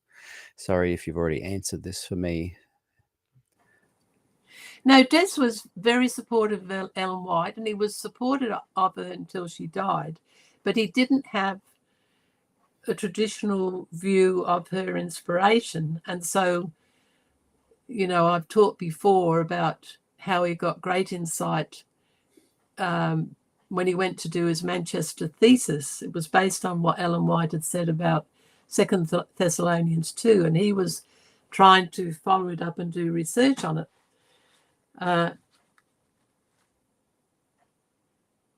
It's a difference on how you see inspiration. I mean, Ellen White made Des an Adventist, and he still had her books when he died. But as he said, if you have trouble with Ellen White, she said the Bible and the Bible only. You don't have to use her. But he wasn't against it, and that came up in the letter from the PUC men that he was one of the best defenders of Ellen White, and he was actually trying to give solutions to the problems. So most of the stuff about 1844 and the investigative judgment came through the men. We've talked about the history coming from Elon Everts, and James White takes it up, and Crozier, and we've done all that history. But Ellen White, she put in great controversy in the 400s what the men thought, but in the 600s she had her own views, and these were what Des, you know, you can see his pages in great controversy, and I put one of them in the book somewhere, circles around it, lines and everything. He was investigating how she came up with this idea of there'll be a final antichrist that will deceive the many. And he said that her views there were quite unique. He couldn't find them borrowed from anybody, and they were different to her husband and the pioneers. So he took it very seriously. Okay, we'll read. I don't know if that answers what you say, but and of course a lot of people don't like it that he does that. There are people who hate Des because he didn't go far enough, and he didn't start a new church, and he didn't throw out the Sabbath and Ellen White, just as much as they hate Ellen White, and it's just about as unreasonable. So okay, we're going to read the Veltman one. I'll read the first one, you read the second one, and I'll just bring it up. Did you read the No, I did. So this is letter from Fred Veltman to Neil C. Wilson, September 15, 1980, 1 month. If you like, you can read half. Day. I'll read half. You can read this one if you like, and I can read them. No, you start reading the first half.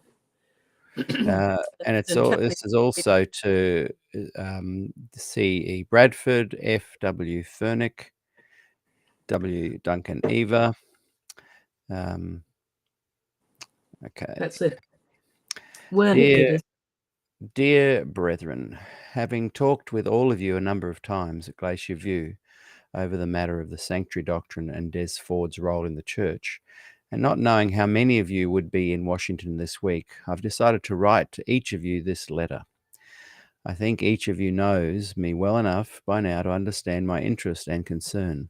I do hope at least one of you received this letter before Wednesday, September 18, when, according to my information, some final decisions will be made in regard to Des's future.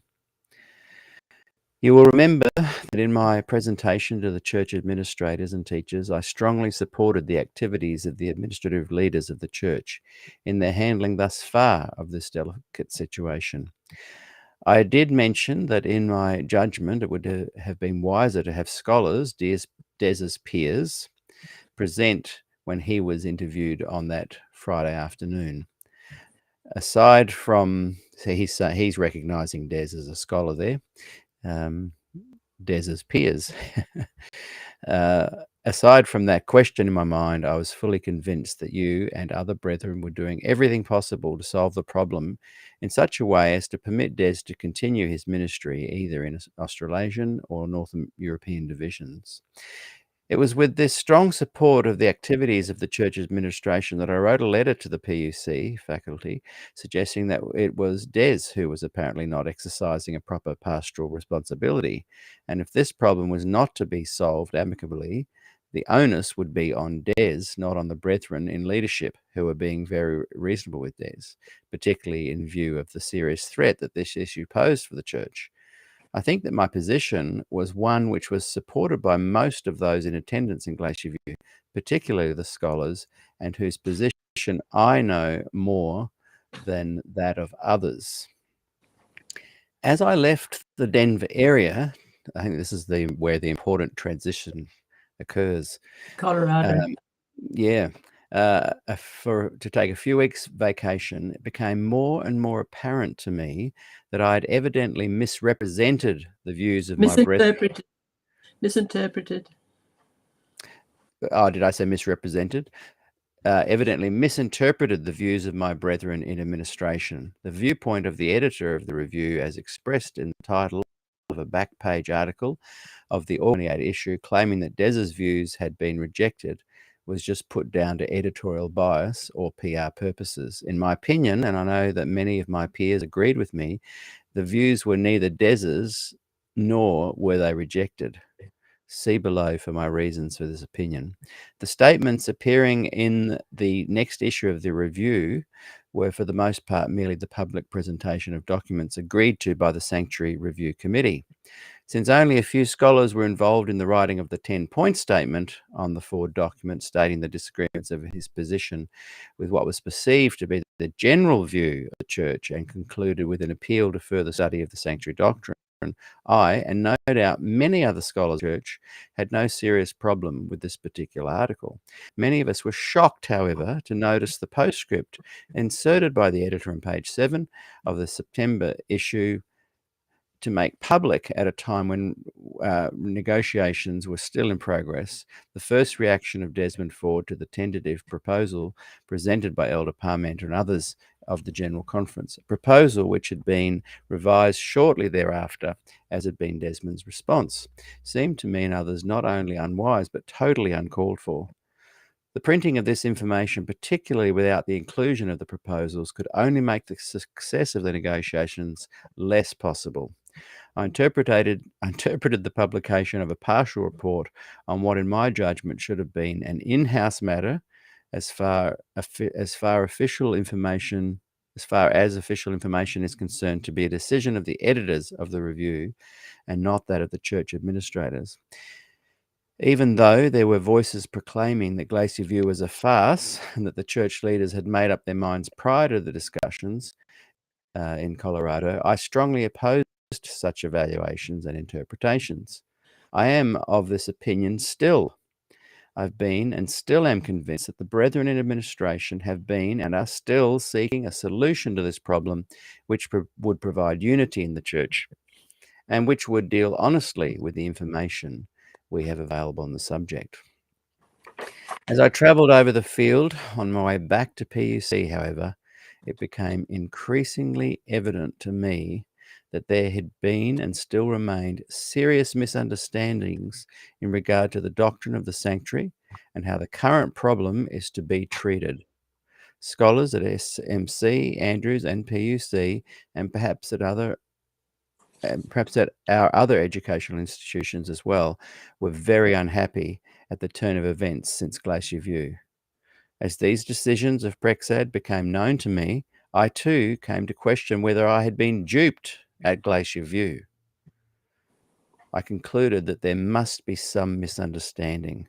I saw old doubts being raised on the integrity of our church administrators. It became apparent to me that unless you brethren in Washington were informed on just how the scholars were viewing the situation, we might be set back 20 years in terms of relationships between scholars and administrators. I also saw that what SDA scholars would have to admit, to be honest, would be used by critics of the church to sow doubt and disharmony in the church and to justify harsh and unfair criticism of the leadership of the church. Out of this concern to locate the nature of this misunderstanding, I telephoned to Washington last week and was able to talk briefly with Elder Max Torkelson. It didn't take long for me to discover that we had serious problems. The church administrators were drawing conclusions from Glacier View which were quite different from the actual facts of the case, particularly as relating to scholarly consensus. I've seen only 2 of the letters which have been sent to you brethren, and no doubt specifically to you, Elder Wilson, but I feel I must make a few points clear to you who are rightfully charged with making the administrative decisions. I am speaking out of my own knowledge of the situation and the theological viewpoints on the sanctuary. But I think there are many who agree with my position. You brethren in Washington no doubt have other information which you must all include in your database for the decision-making process. I only beg of you to think through the implications of the following points before final positions are taken on DES. Do you want to read through the points? Yes, okay. Of course, they'd made the decision to defrock DES 2 weeks before this letter was written, but nobody knew.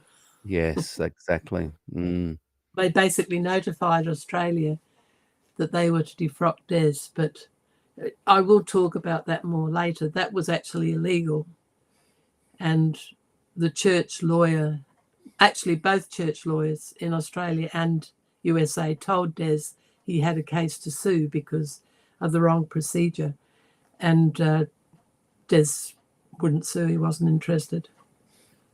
But that was way back. We knew way back then, but I know the details of it now. I know better how they actually did it. Yes. And and it's not nice. No. A good number of scholars, particularly New Testament students, were well acquainted with the issues raised by Des Ford and Raymond Cottrell, and see these questions as not those of Desmond Ford, but of the church scholars. The issues are prior to, larger than, and fundamentally separate from the person and activities of Dr. Ford. Any decision based on theological grounds has therefore serious implications for SDA scholarship in general, far beyond the effect such a decision may have on Dr. Ford. 2. Dr. Ford was promised a serious review of his document by his peers. Glacier View did not, by reason of time, place, and personnel, could not provide that review. Reasons: Des's document was received a few days before the meeting, providing no time for critical reading, much less opportunity for scholarly reply. It is not enough to say one does not agree. One must present support for his arguments.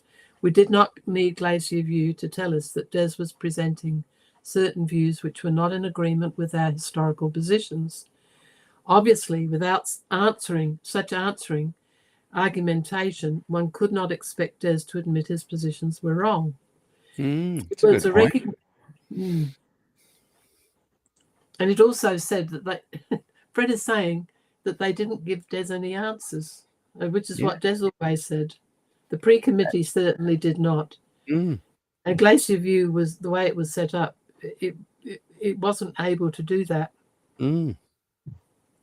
It was a recognition of the limitations of Glacier View that a number of us urged that Prexad set up a committee of scholars to provide a serious response to Des's document and its questions. 3. Most scholars recognise that with the recent General Conference session in Dallas, where church doctrines were reaffirmed, with the broad circulation of the October 27 forum tapes, and with the attack being levelled at the EGW writings by reason of Elder Walter Ray's activities, a meeting such as the one called for Glacier View was necessary. The distribution of Des's sanctuary document also made such a meeting of worldwide presentation necessary, even though the size of such a meeting and its membership inhibited scholarly discussion and peer review of Des's document. See, that's also very clear. 4. It was not expected by most scholars that Glacier View would entertain much by way of doctrinal change. First of all, doctrinal positions are to be established by the church in general conference, not in committees, however large. Second, it was unreasonable to expect much change so soon after Dallas, even though the statement on doctrines included a preamble which suggested the idea of an ongoing process of doctrinal review. Third, the current situation of doctrinal uncertainty in the church over such matters of righteousness by faith, sanctuary, and the E.G. White writings made necessary some serious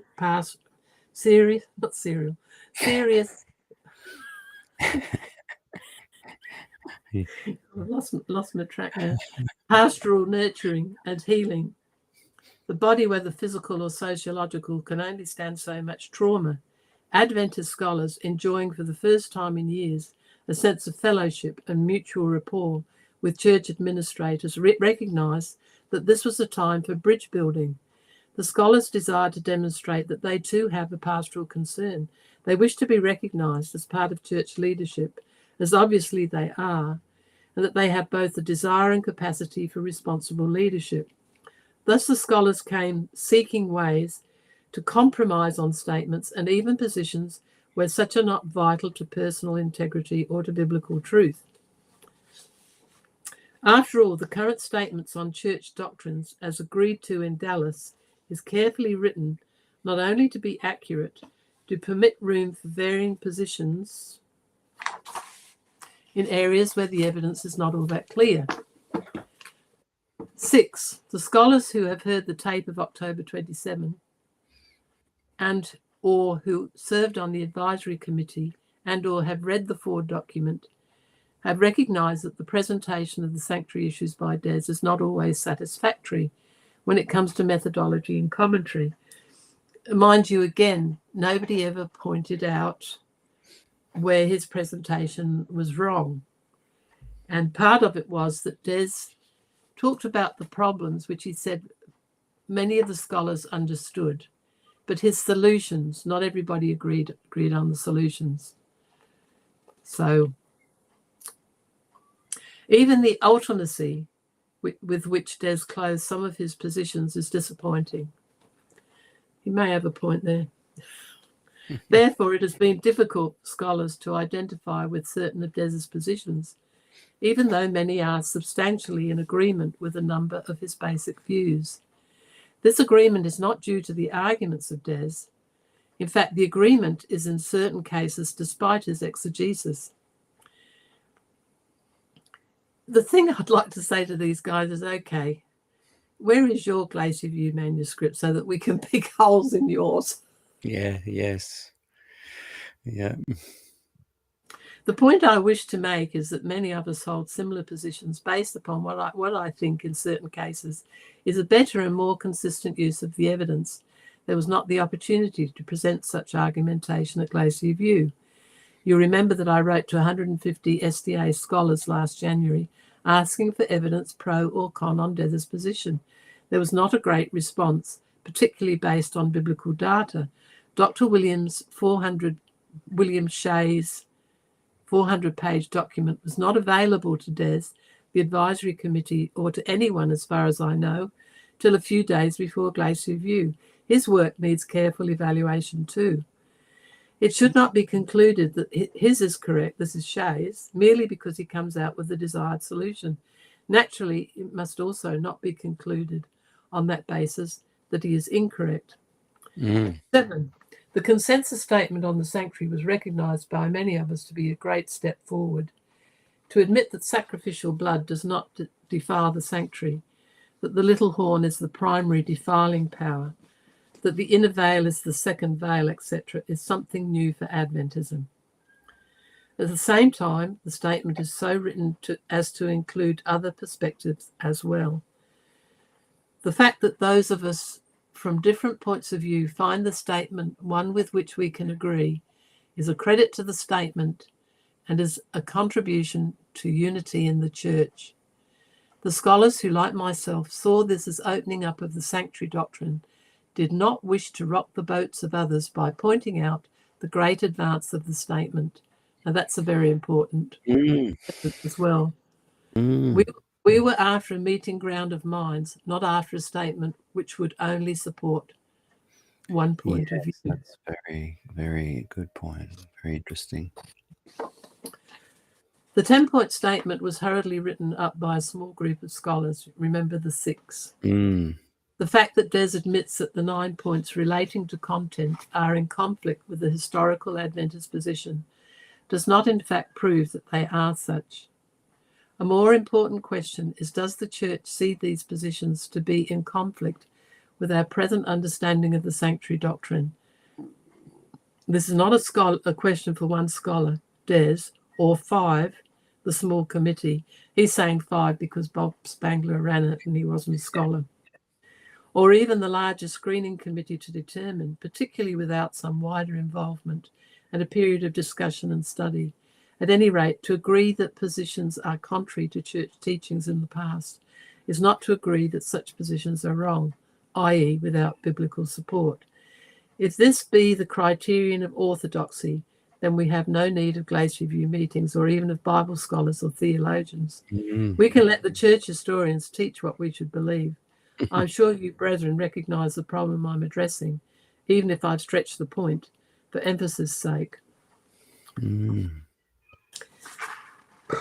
You can read the rest. I'm getting a bit croaky. Point number 9, you'll recall the speeches made by a number of us in regard to the 10-point statement and its use. I was concerned that we see in these points areas for further study and clearer augmentation. If it is true that these points are now being used as a basis to recall the credentials of Des, then we have entered a new age for Adventism. We are now to be judged by the past, not the present community of Adventism, by agreement with creedal statements, not by biblical evidence. That's a powerful point. The reply of Des is generally quite positive and not the hard line some of us heard him as saying at Glacier View. It appears to me that he has indicated a willingness to cooperate with the church leadership. If it be recognised that the consensus statement does admit to the legitimacy of a number of the points raised by Des, and that until a careful study of the biblical evidence shows clearly that the 9 points of the 10-point statement are not in agreement with biblical evidence, these positions are merely different from our historical position, not even different from what a number of scholars and ministers in the church hold today. Then perhaps we have an understanding which will permit some kind of agreement between Des and the employing organisation. I did not know of the specific content of Elder Parmenter's letter until a few days ago. It appears that Elder Parmenter, like others, did not view the consensus statement and 10-point statement in the same way as did many scholars. If Des is to be found uncooperative as a responsible pastor and ordained minister, let us discipline in terms of such irresponsibility and not in terms of orthodoxy. Until such orthodoxy or non-orthodoxy is clearly spelt out and supported, let us make it clear as to where Des is missing the point. Let us not implicate SDA theology and its biblical scholars to get a pastoral problem. I admit that the two kinds of problems are related at times, but they are not identical. Great care must be taken in this regard if we are to keep the church united. Once again, let me suggest that the church administrators need to take great care that they consult the scholars of the church to determine the database when it comes to matters of theology, which they don't appear to have ever done. Once it is clear, as that's my insert, by the way, those that are listening, once it is clear as to what are the real theological or biblical issues and the related questions of importance, etc., then it is a matter for the church administrators to deal with.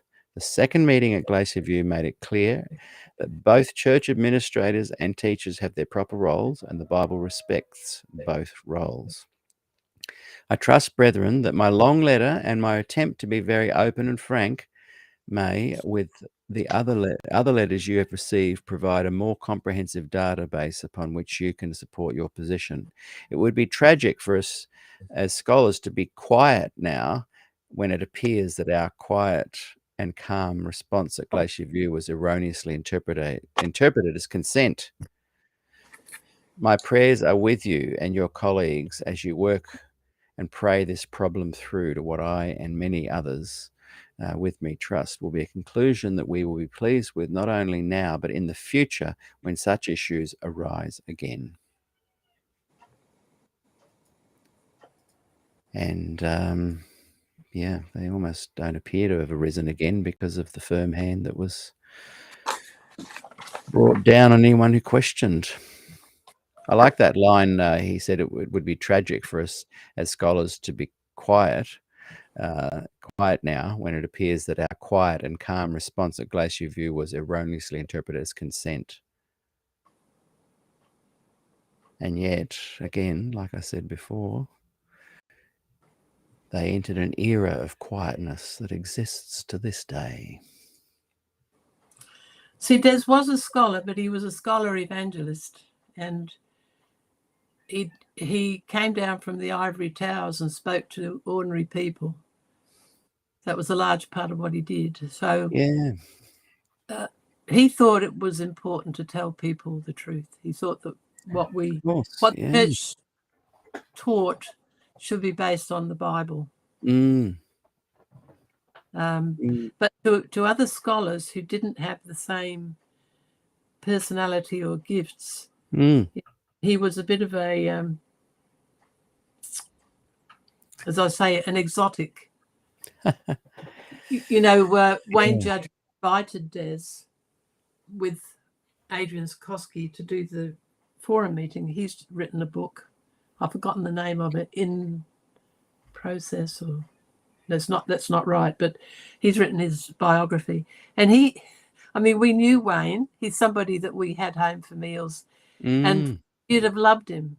Beautiful singing voice. Scandalized.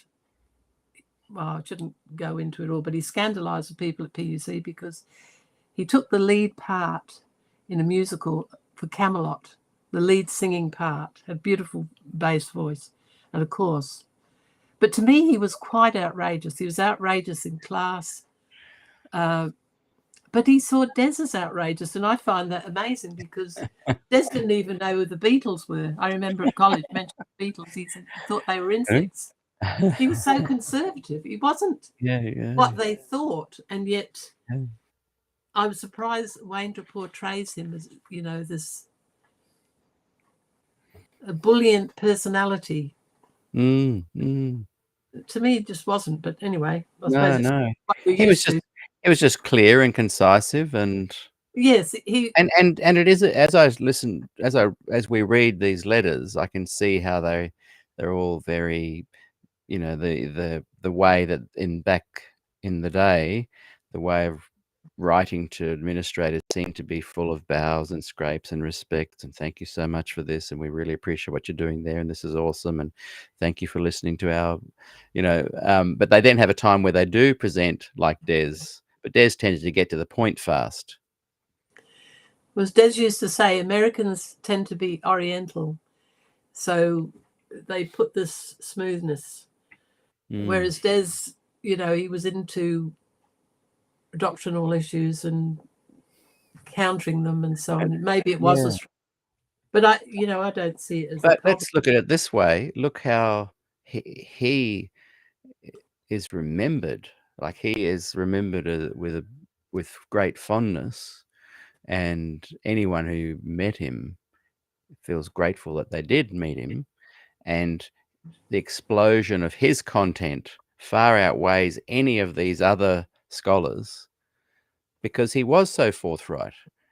We will look back on history and look back on this era with gratitude that he was clear, concise, to the point, didn't beat around the bush. And I think a lot of people that had considerable material to offer at the time will be forgotten because they just kind of were too flowery and too smooth. We needed a lightning rod, and Des was the lightning rod, and you were the lightning rod, and the lightning rods attract lightning, and so you guys kind of took on the sharp edge of it. But for everyone watching on, public, I was basically listening, support. Yeah, but a lot of the way you helped to put together the material, Oh yes, together we did a lot. You were a team. You were a team for sure. We were a team. And what I'm saying is that you were both a lightning rod that was needed, and many, many, many people are grateful for what you did and have moved on to whatever they needed to, or have stayed where they're at, or whatever. But when I hear these criticisms of Des, I don't really put much thought into them because they're just people grasping for straws, attacking the player, not the ball. To me, I just dismiss them quite quickly because I see the big picture so clearly. Well, I have put in some your contribution, so I've tried to be, I haven't left them out. So people. No, you're not. Yeah, you're showing both sides. I'm not saying that. Okay, let's finish today with you reading the next one, which was 2 days later, to the same crew of people. So I'm very interested in this one. You might want to. There's another letter from Fred. You might want to leave these two. Oh yes. But no, let's read both. Let's read them both. Okay. Now. Well, in that case, you need to read this one. Yep, I'll read this one. To Des. Yes. But I was going to say to you, I had an interesting contact recently from somebody. I worked with this guy's mother, so he was quite young. He was a teenager, and he actually wrote to me to help his wife, who has serious hormonal problems. And I was able to help her. I can still remember stuff. But anyway, he sent me a video of a pastor. I think he was a Presbyterian, with a section where he mentions Des. And this was very interesting because he remembers Des changed his life, and he talks about it. It wasn't anything to do with theology.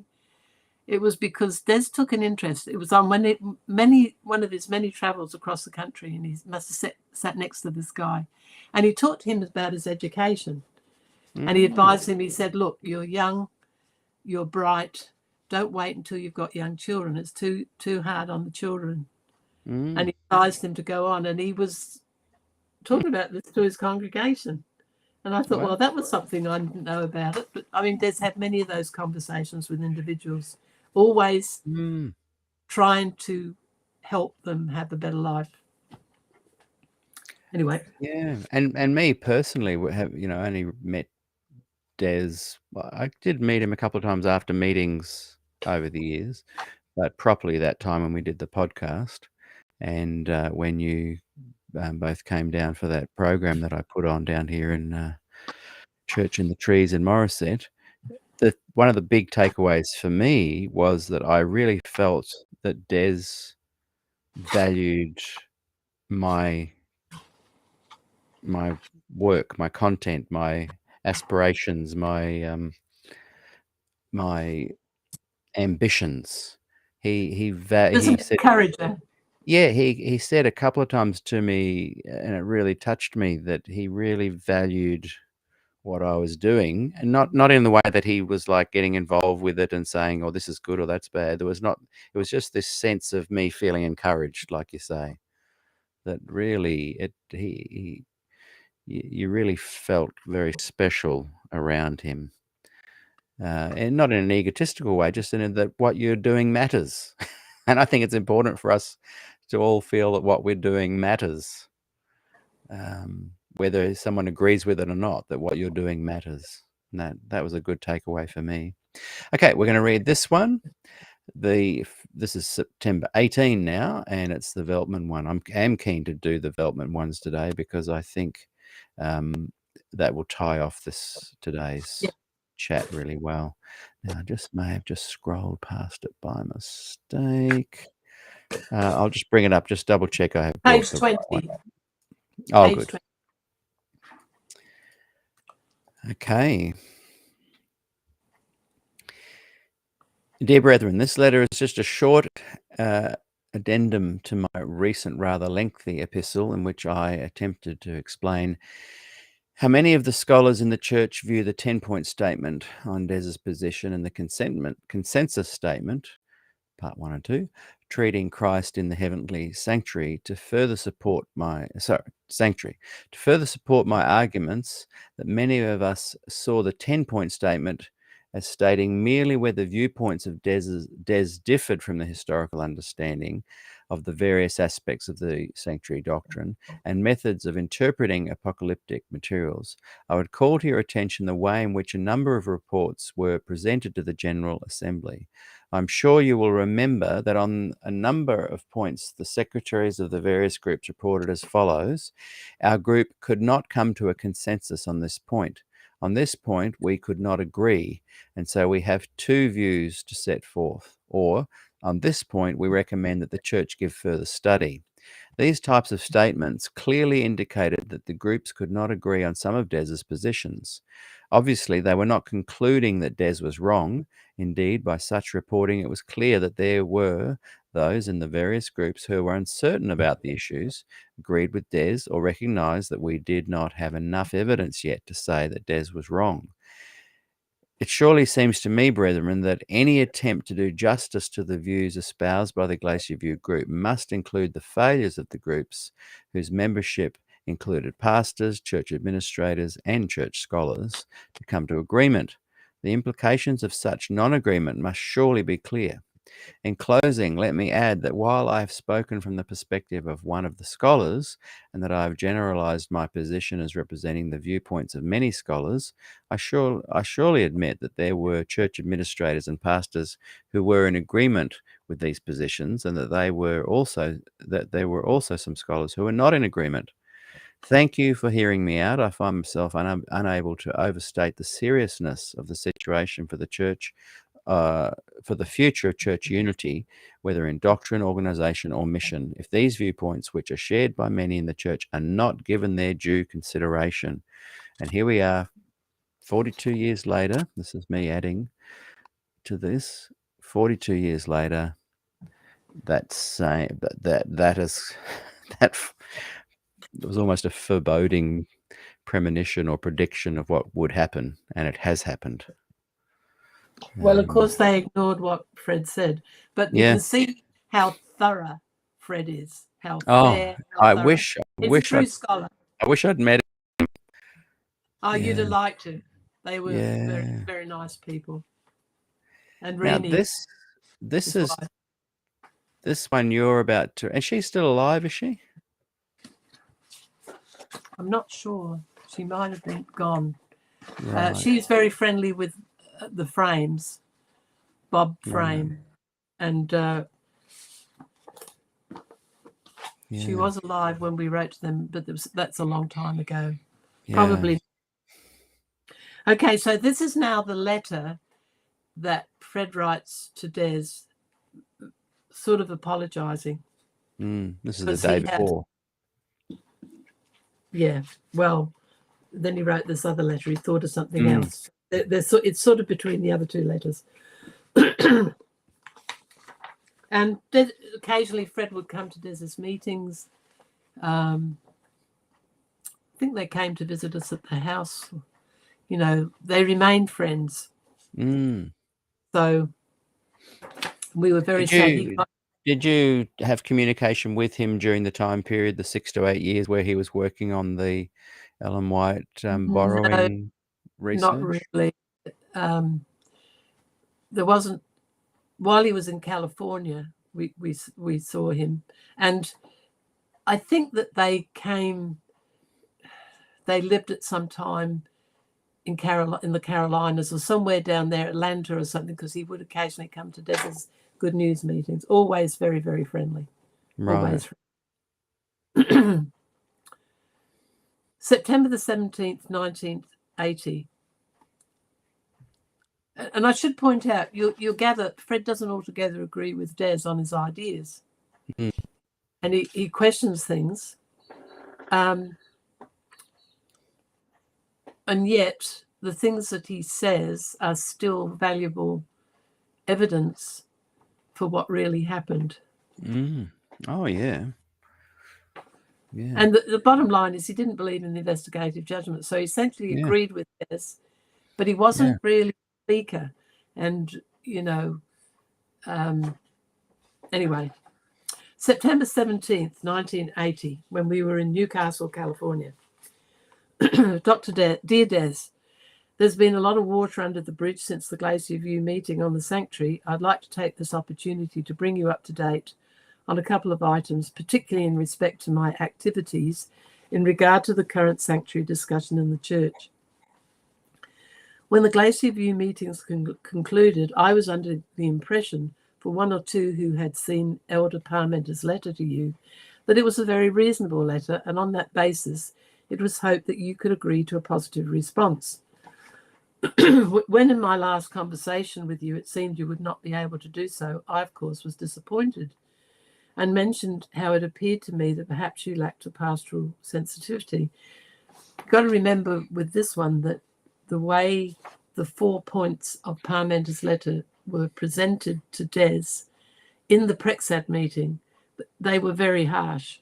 And there was no loophole. You know, basically, Parmenter said you've got to change your mind and say you were wrong. So basically, teach the traditional view. Also, Dan Brinsmead, and Des wasn't going to do that. So he couldn't respond to that letter. When the actual letter actually came out and was published, it had been modified. Yes. Des couldn't agree to it even then, but it wasn't the same letter. So when Des says to Fred, he wouldn't be able to go along with the letter, he's responding to the one given to him at Prexad. And he also would have been telling people that Des may have lacked pastoral sensitivity, which may have led to a bit of mud sticking. That's right. He went back. He basically went back to PUC and took a talk and blamed Des. Yeah. And So so he's then writing. when he changed his mind and then adjusted that view, it was too late because mud had already stuck. Wouldn't have made any difference, Peter. But They were it was doing it all anyway. it was all planned. Yeah.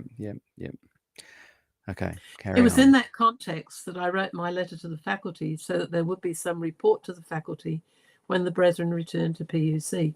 So he wrote a letter, and which helps me, because after Glacier he went on holiday, and then while on holiday he changed his mind. But this explains it. He wrote a letter to the faculty at PUC. He basically thought Des was in the wrong, as shown in his notes made on return from Glacier View, which I have not included in this book, or the third one. As you will remember, I was driving on for a few weeks' vacation with my relatives in the south. As I came upon the next two issues of the review, I found some statements by the editors with which I strongly disagreed, but attributed them to the editors rather than to the church administration. In my further talks with Doug Moorhead was a layperson in Florida, and he published Des's Crisis commentary on Revelation, also the Glacier View manuscript. Good friend. And with the teachers of Southern Missionary College, it became more clear to me that there had been a misunderstanding of the church administrators as to the position of the scholars on the sanctuary doctrine. On my way home to PUC, I phoned the department, and Wayne confirmed that not only at Southern Missionary College and at Andrews, but also at PUC, there was serious question as to the way in which the matter was being handled by the brethren. I immediately phoned the General Conference, was able to get in touch with Elder Max Torkelson, who in conversation with me convinced me that the brethren did not really understand the position of the scholars. I quickly assured him that the scholars did not view the 10-point statement as representative of their position, regardless of how many agreed or did not agree with this analysis of your position, that most of them saw these points as merely points on which the church must give further study. The fact that on 9 of the 10 points the position you presented was different from our historical position must not in itself be taken to mean that these positions were in error. I told Elder, so you see, he's seeing the 10-point statement in a different way to how it was actually used. Do you follow that? Yes, sorry, I just had a little my girls just brought me in a little thick shake. How sweet. Just recap that last couple of paragraphs for me. Well, he's saying he's phoned that he thought the 10-point statement was not to show a final definition of where it was wrong, but it was actually to show the areas where the church needed to do further study. So Fred is giving it a glorified look, and he hasn't quite realised how it's actually going to be used. That's the point of it. Yes. I told Elder Torkelson that these scholars had made their position clear. This is why there were so many committees who were reporting either no consensus or giving recommendations for further study. In addition, the scholars generally recognised that the consensus statement already moved the church a long way in its understanding on this subject. And since the scholars were anxious to build bridges to move the church at a pace which the people could relate to, they did not wish to come out with a stronger position. It should, however, be very clear that their quiet role was not to be interpreted as consent to any kind of interpretation that would either see the consensus statement as historical or that the 9 of the 10 points were actually unsupportable. It was for purposes of maintaining that kind of open attitude towards the 10 points that I'd said in my letter to the faculty that on these points you were not persuasive. I said that specifically to make sure that they didn't interpret my remarks to say that you were wrong, but given the audience and given the time, perhaps nobody in such a short time could have persuaded the brethren present on some of these points. Obviously, that was the result of some of the group committees, and for that reason we requested further study or reported that there was no consensus. Max Torkelson told me I should get that word to Elder Wilson because this kind of understanding was not generally held by the officers in administration. Now, That's interesting. Fred is the writer of tortuous statements. It's his nature, being a true scholar. So that's not really easy to follow, but I think you get the point. I get it. Yeah. Go over it again. No, I get that. Therefore, Des, on returning to Pacific Union College, I wrote a long letter. We've just read that. I've tried to, since the beginning, to keep you informed on my position and my activities. I do not expect you will agree with everything that I've said and with all my judgments. I've tried to act ethically, honestly, and openly, as I believe you have attempted to do. I greatly esteem your friendship, your fellowship. I wish to support you in your proclamation of the good news. I was particularly heartened to read of your positive response to Elder Parmenter's letter in your letter of August 26. I have no problem with that letter. I feel it answers Elder Parmenter's request, even though I do think Elder Parmenter's letter indicated that he himself did not understand the role of the Sanctuary Committee, particularly the attitude of the scholars. I wish I'd seen Elder Parmenter's letter at Glacier View. Had I read it, I would have appreciated your particular situation more deeply. Frankly, I'm not able to give the positive evaluation of Elder Parmenter's letter, that my informants were back at Glacier View. Had his letter been available to some of the rest of us, we would have been able to clear up some questions with the administrators much earlier. Have we read that letter? It's in the ministry magazine. The original of it that was given to Des, that was read out to Des, I was there at the Prexad meeting, is no longer. It was probably ripped up. Right. He rewrote the letter and it was softer. And that is in that correspondence, and Des's reply is in the ministry, October 1980. Right. Which is why I haven't put it in here, because it's already available. I rejoice in your decision to work at least for the time with Dr. Keim in Sacramento. I also heard that your talks last Sabbath were positive in their presentation of the gospel, were not divisive or argumentative in terms of the sanctuary. I think this demonstrates to the brethren you're not out to divide the church, that you are not anxious to join some kind of a branch or movement within the church, such as the opportunity for employment in Southern California provided. And I don't remember what this opportunity was. I don't recall. He might know something that we don't know. This kind of support by you helps those of us still in dialogue on the sanctuary issue to keep the focus on the doctrines, how such problems of theology in the church are to be solved independent from the kind of pastoral and organisational problems that might bring additional confusion into the picture, were you to be tied to what might be interpreted as an offshoot movement. You have probably heard by now that I'm no longer chairman of the Department of Religion, but I've accepted the request of Bob Olson and Prexad to head up the LMG White research project relative to desired ages. At the present, I'm turning over the department activities to Dave Taylor. He will be the chairman for the completion of my 4-year term, which has 2 years to run. I don't know what happened to Dave. I don't even really remember him, but Larry Richards soon came in. He was a Greek teacher from Andrews, who also taught at PUC, and he ended up having a nervous breakdown because of the behaviour. No, Larry Richards.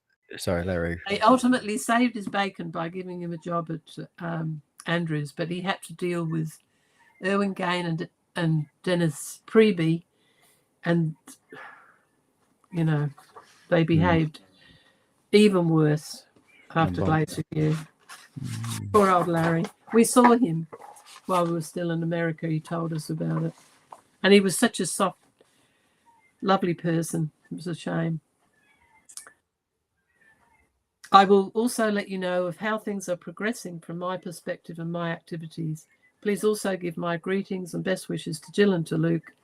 I hope it will be possible to see you from time to time, either on your visits to our area or by visiting the Sacramento area.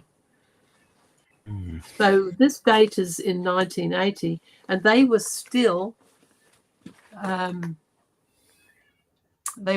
PUC in 1980 Mm. when the Brethren tried to get our membership taken away. Mm. So Now boy, that's fascinating stuff. We'll leave it there for today if you're okay with that. And we've got next week we may kick off with a letter Dr. Adrian to Spangler. Can't pronounce that. Zukowski and Terry Trivet, they both wrote letters out of Glacier View. They're both very good letters. Oh, But they're only a sample of the letters that went. Yes. Many Yes. quality letters. And then we've got a letter that we actually read before, but I'd like to read it again because I found the answer from Des. The answer for Des is a beautiful one. When they actually cut us off from the church in 1983. Yeah, I remember you said I didn't have it in volume 2. Yeah. No. Oh, I put it in volume 3. So Great. I also put that letter again in volume 3 so that they're together. So Neil Wilson, Parmenter, and Ron Taylor, probably just before they had the party, wrote and terminated Des in 1983. That was the further action. Des's response is beautiful, so we'll be reading that out. And then after that, I've got the Ken Eastman letters. He was the lawyer for the division. Milton Hook's pages about Ken's involvement as division lawyer. Yeah. And that goes over, that's part of what I've done on the 1982-83 thing, because you can see really behind the scenes, you can see how the Brethren planned the whole thing from before Glacier. And it sounds like they didn't know too much about the theology of it. They could just see authority of Ellen White being challenged and threatened, and so they just kind of maneuvered politically without really researching and fully perceiving the ramifications of what they were doing in many ways. Remember that the Darcom series, which were written over 10 years after Glacier View, Norm Young said to Des, don't bother reading them, they're a snow job. And Nils Erik Andreasen was on that committee, and when you interviewed him, I noted that he said it was a defense of the church. It wasn't dealing.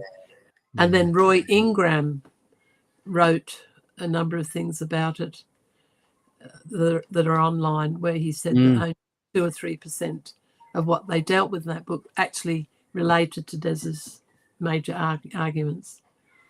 The church, what they basically did, and I told you that conversation with Arthur Duffy, they presumed that Ellen White and the writer and Ellen White and the pioneers had always been right. They couldn't imagine that she could have been wrong, so they went into defense mode, basically attack on Des's ideas. They never really considered what he was saying.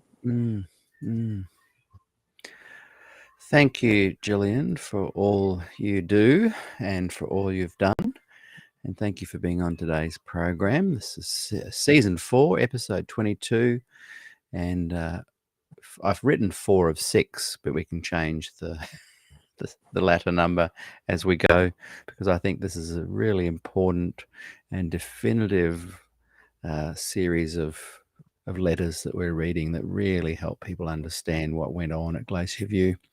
Thank you, everybody. So in my volumes, there's over 300 pages of letters.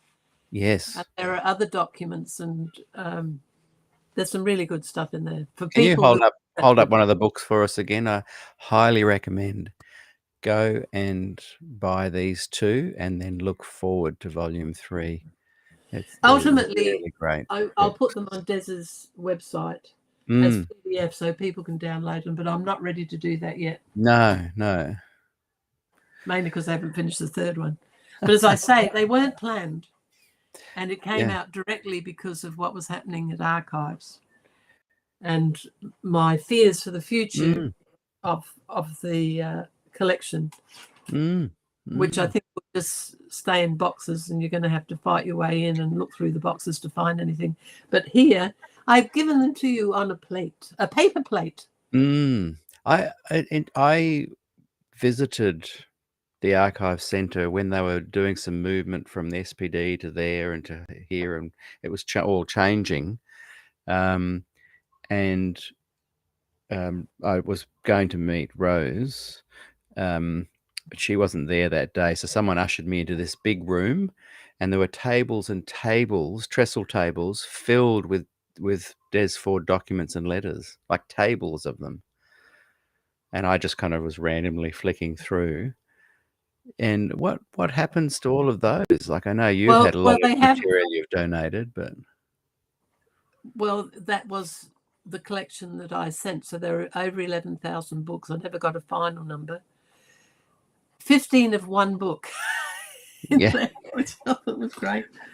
And then 100 boxes of documents, and I copied about 50 by hand, which was a job that took me a year and 10 months.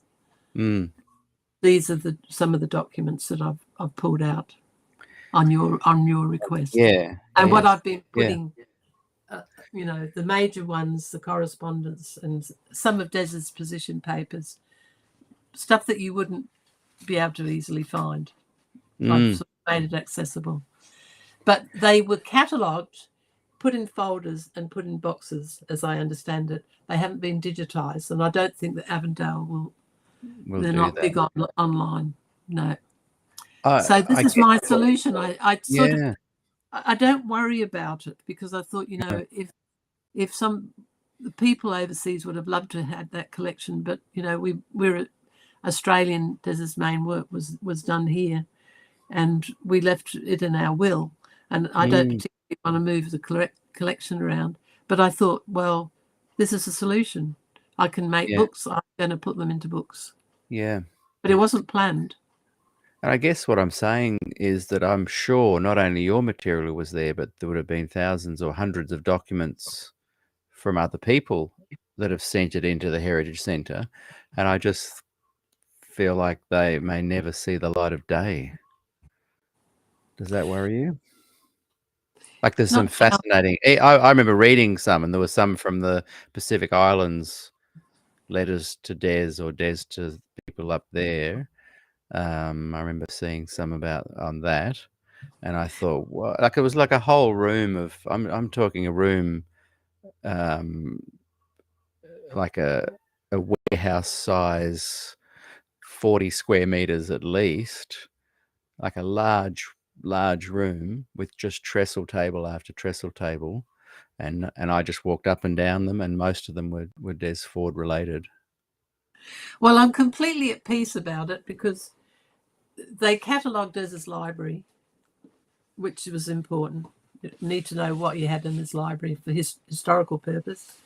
And I copied the documents because I had feelings that, I even called a former division president and said, do you think can you find out from the division whether they even want Des's collection?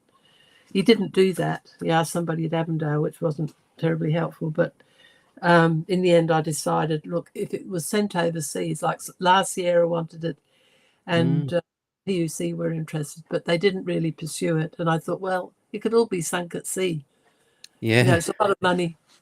So having copied it, and all of these records will go on Des's website, and I've sent the copies.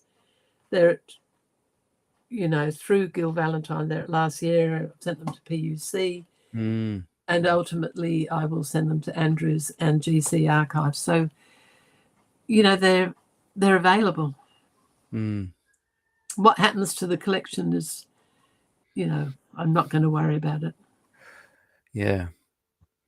And there's your collection, but it seems like there's also many, many other pieces of material that have been sent over the years. Yes, there would be. There'll be some interesting stuff there. People who've got the top. I'm worried about those. Well, not worried where I'm losing sleep, but it's a shame that they potentially won't see the light of day.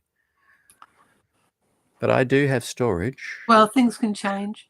And please don't send things to my address, but contact me if you have material you'd like to send to my independent Heritage Archive Des Ford Centre, where things won't necessarily be placed into good order until someone volunteers time to go through the material.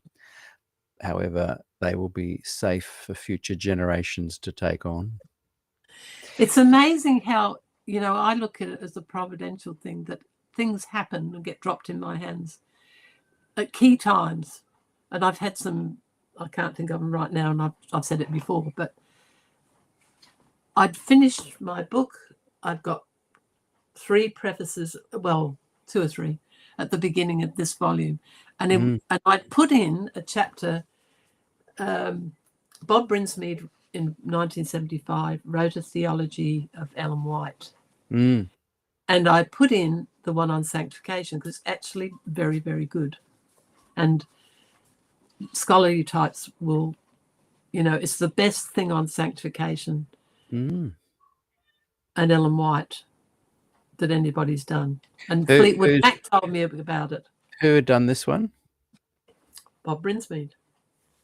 So Bob Brinsmead, you know, I'm not biased, so I put his article in the book. And because of it, I keep on thinking the big problem with the church is not only that they don't understand the definition of justification, they keep merging it with sanctification. They've got a problem with sanctification itself. And the problem is this idea of progressive sanctification, that you're going to get better and better until you become perfect, sinless. And this is not just an Adventist problem. And then somehow on your SDAQ&A page up came your interview with Wilf Pascoe. Yes, I was just about to say that. That was the subject that he was talking about, that our ideas on sanctification are a hoax and so on. And I thought, I'm going to watch that again. So I did, and I actually downloaded the article and I put it in because it's come. He's come. I did comment on it, but I'd forgotten about it. But I've asked him. That's so good, because it is that for me is, I haven't read the Brinsmead one, but the Wilf Pascoe one is the best I've read. Wilf is more clear because with Bob is a wonderful person for reading everybody's ideas and synthesizing them and expressing them. And what he did the other day, which was, you know, would be devastating to a lot of people. I've been reading a book on and off by a Catholic theologian, Luke Timothy Johnson, who's written a book against the Jesus Seminar movement. And anybody who's concerned about that, he's somebody to read. Though when you go on Google, people attack him and are nasty, just as they are. But he explains to you where these ideas came from, who the people are who are involved, how they got involved with the media, who love anything that is damaging, mainly atheistic and damaging. That's a really important book to read. I was going to mention it. If you want me to run round, I can show you the book. Yeah. Hold on. While you're doing, and you are saying that you are putting the Pastor Wilf Pascoe in my book, and he just wrote to me. That is he wrote to me this morning and said, "Thank you for doing that." Yeah, that is great. I think he may have been watching earlier. May still be watching now. Thank you, Wilf. But you know, that was a providence. Just hang on while I find it. I think it's in my drawer. I think Michelle and Wilf were watching, and if you still are, thank you. And I'm glad that that essay or piece of, and of course, Milt going into the volume 3. Thinks what Will says is the best thing since sliced bread. It's I'll tell you what, coming from Milton Hook, that is an incredible compliment. So I had written a preface and I'd done a chart. I did a chart. And the reason I did this chart, I know I'm rattling on, but my gardener, who is a lapsed Catholic, and he's the funniest guy you've ever met. I won't go into details about him, but he's just a funny man. I gave him these books I'd written, and his mother-in-law read them for hours. And she said to him, "What is it that they don't like about Des Ford?" So I tried to do a chart to explain to her the different views. And I did a chart, and it's in my new book at the beginning. The Catholic view on justification and sanctification, the Reformation view, and it's the other way around. This is Reformation. This is Yeah. Catholicism. And then underneath, I've got the traditional Adventist view with an arrow pointing towards the Catholic view because it's very similar. And then below, I've got, so there's 5 things, and at the bottom, it's got the moral influence theory, and then it's got Christus Victor, which are 2 ideas of salvation in Adventism, more liberal ideas. And I put, you know, points 1 to 6 or 1 to 8, and a Bible text that represents the substance of what they believe. I did it for her, but I put it in the book. Good. So I have these things happen. Yeah. Anyway, this is this book. And I found it very helpful. Now, as I read the early pages, he is basically saying what Bob said. So what I'm saying about Bob is that he's amazing for reading stuff and synthesizing it and coming out and expressing it. And he's basically, this man is opposed to what Bob was saying. Yes. So that's probably Bob's genius. It's funny because expressing other people's ideas, not yeah. maybe, you know, the fact that he changes so much is disruptive.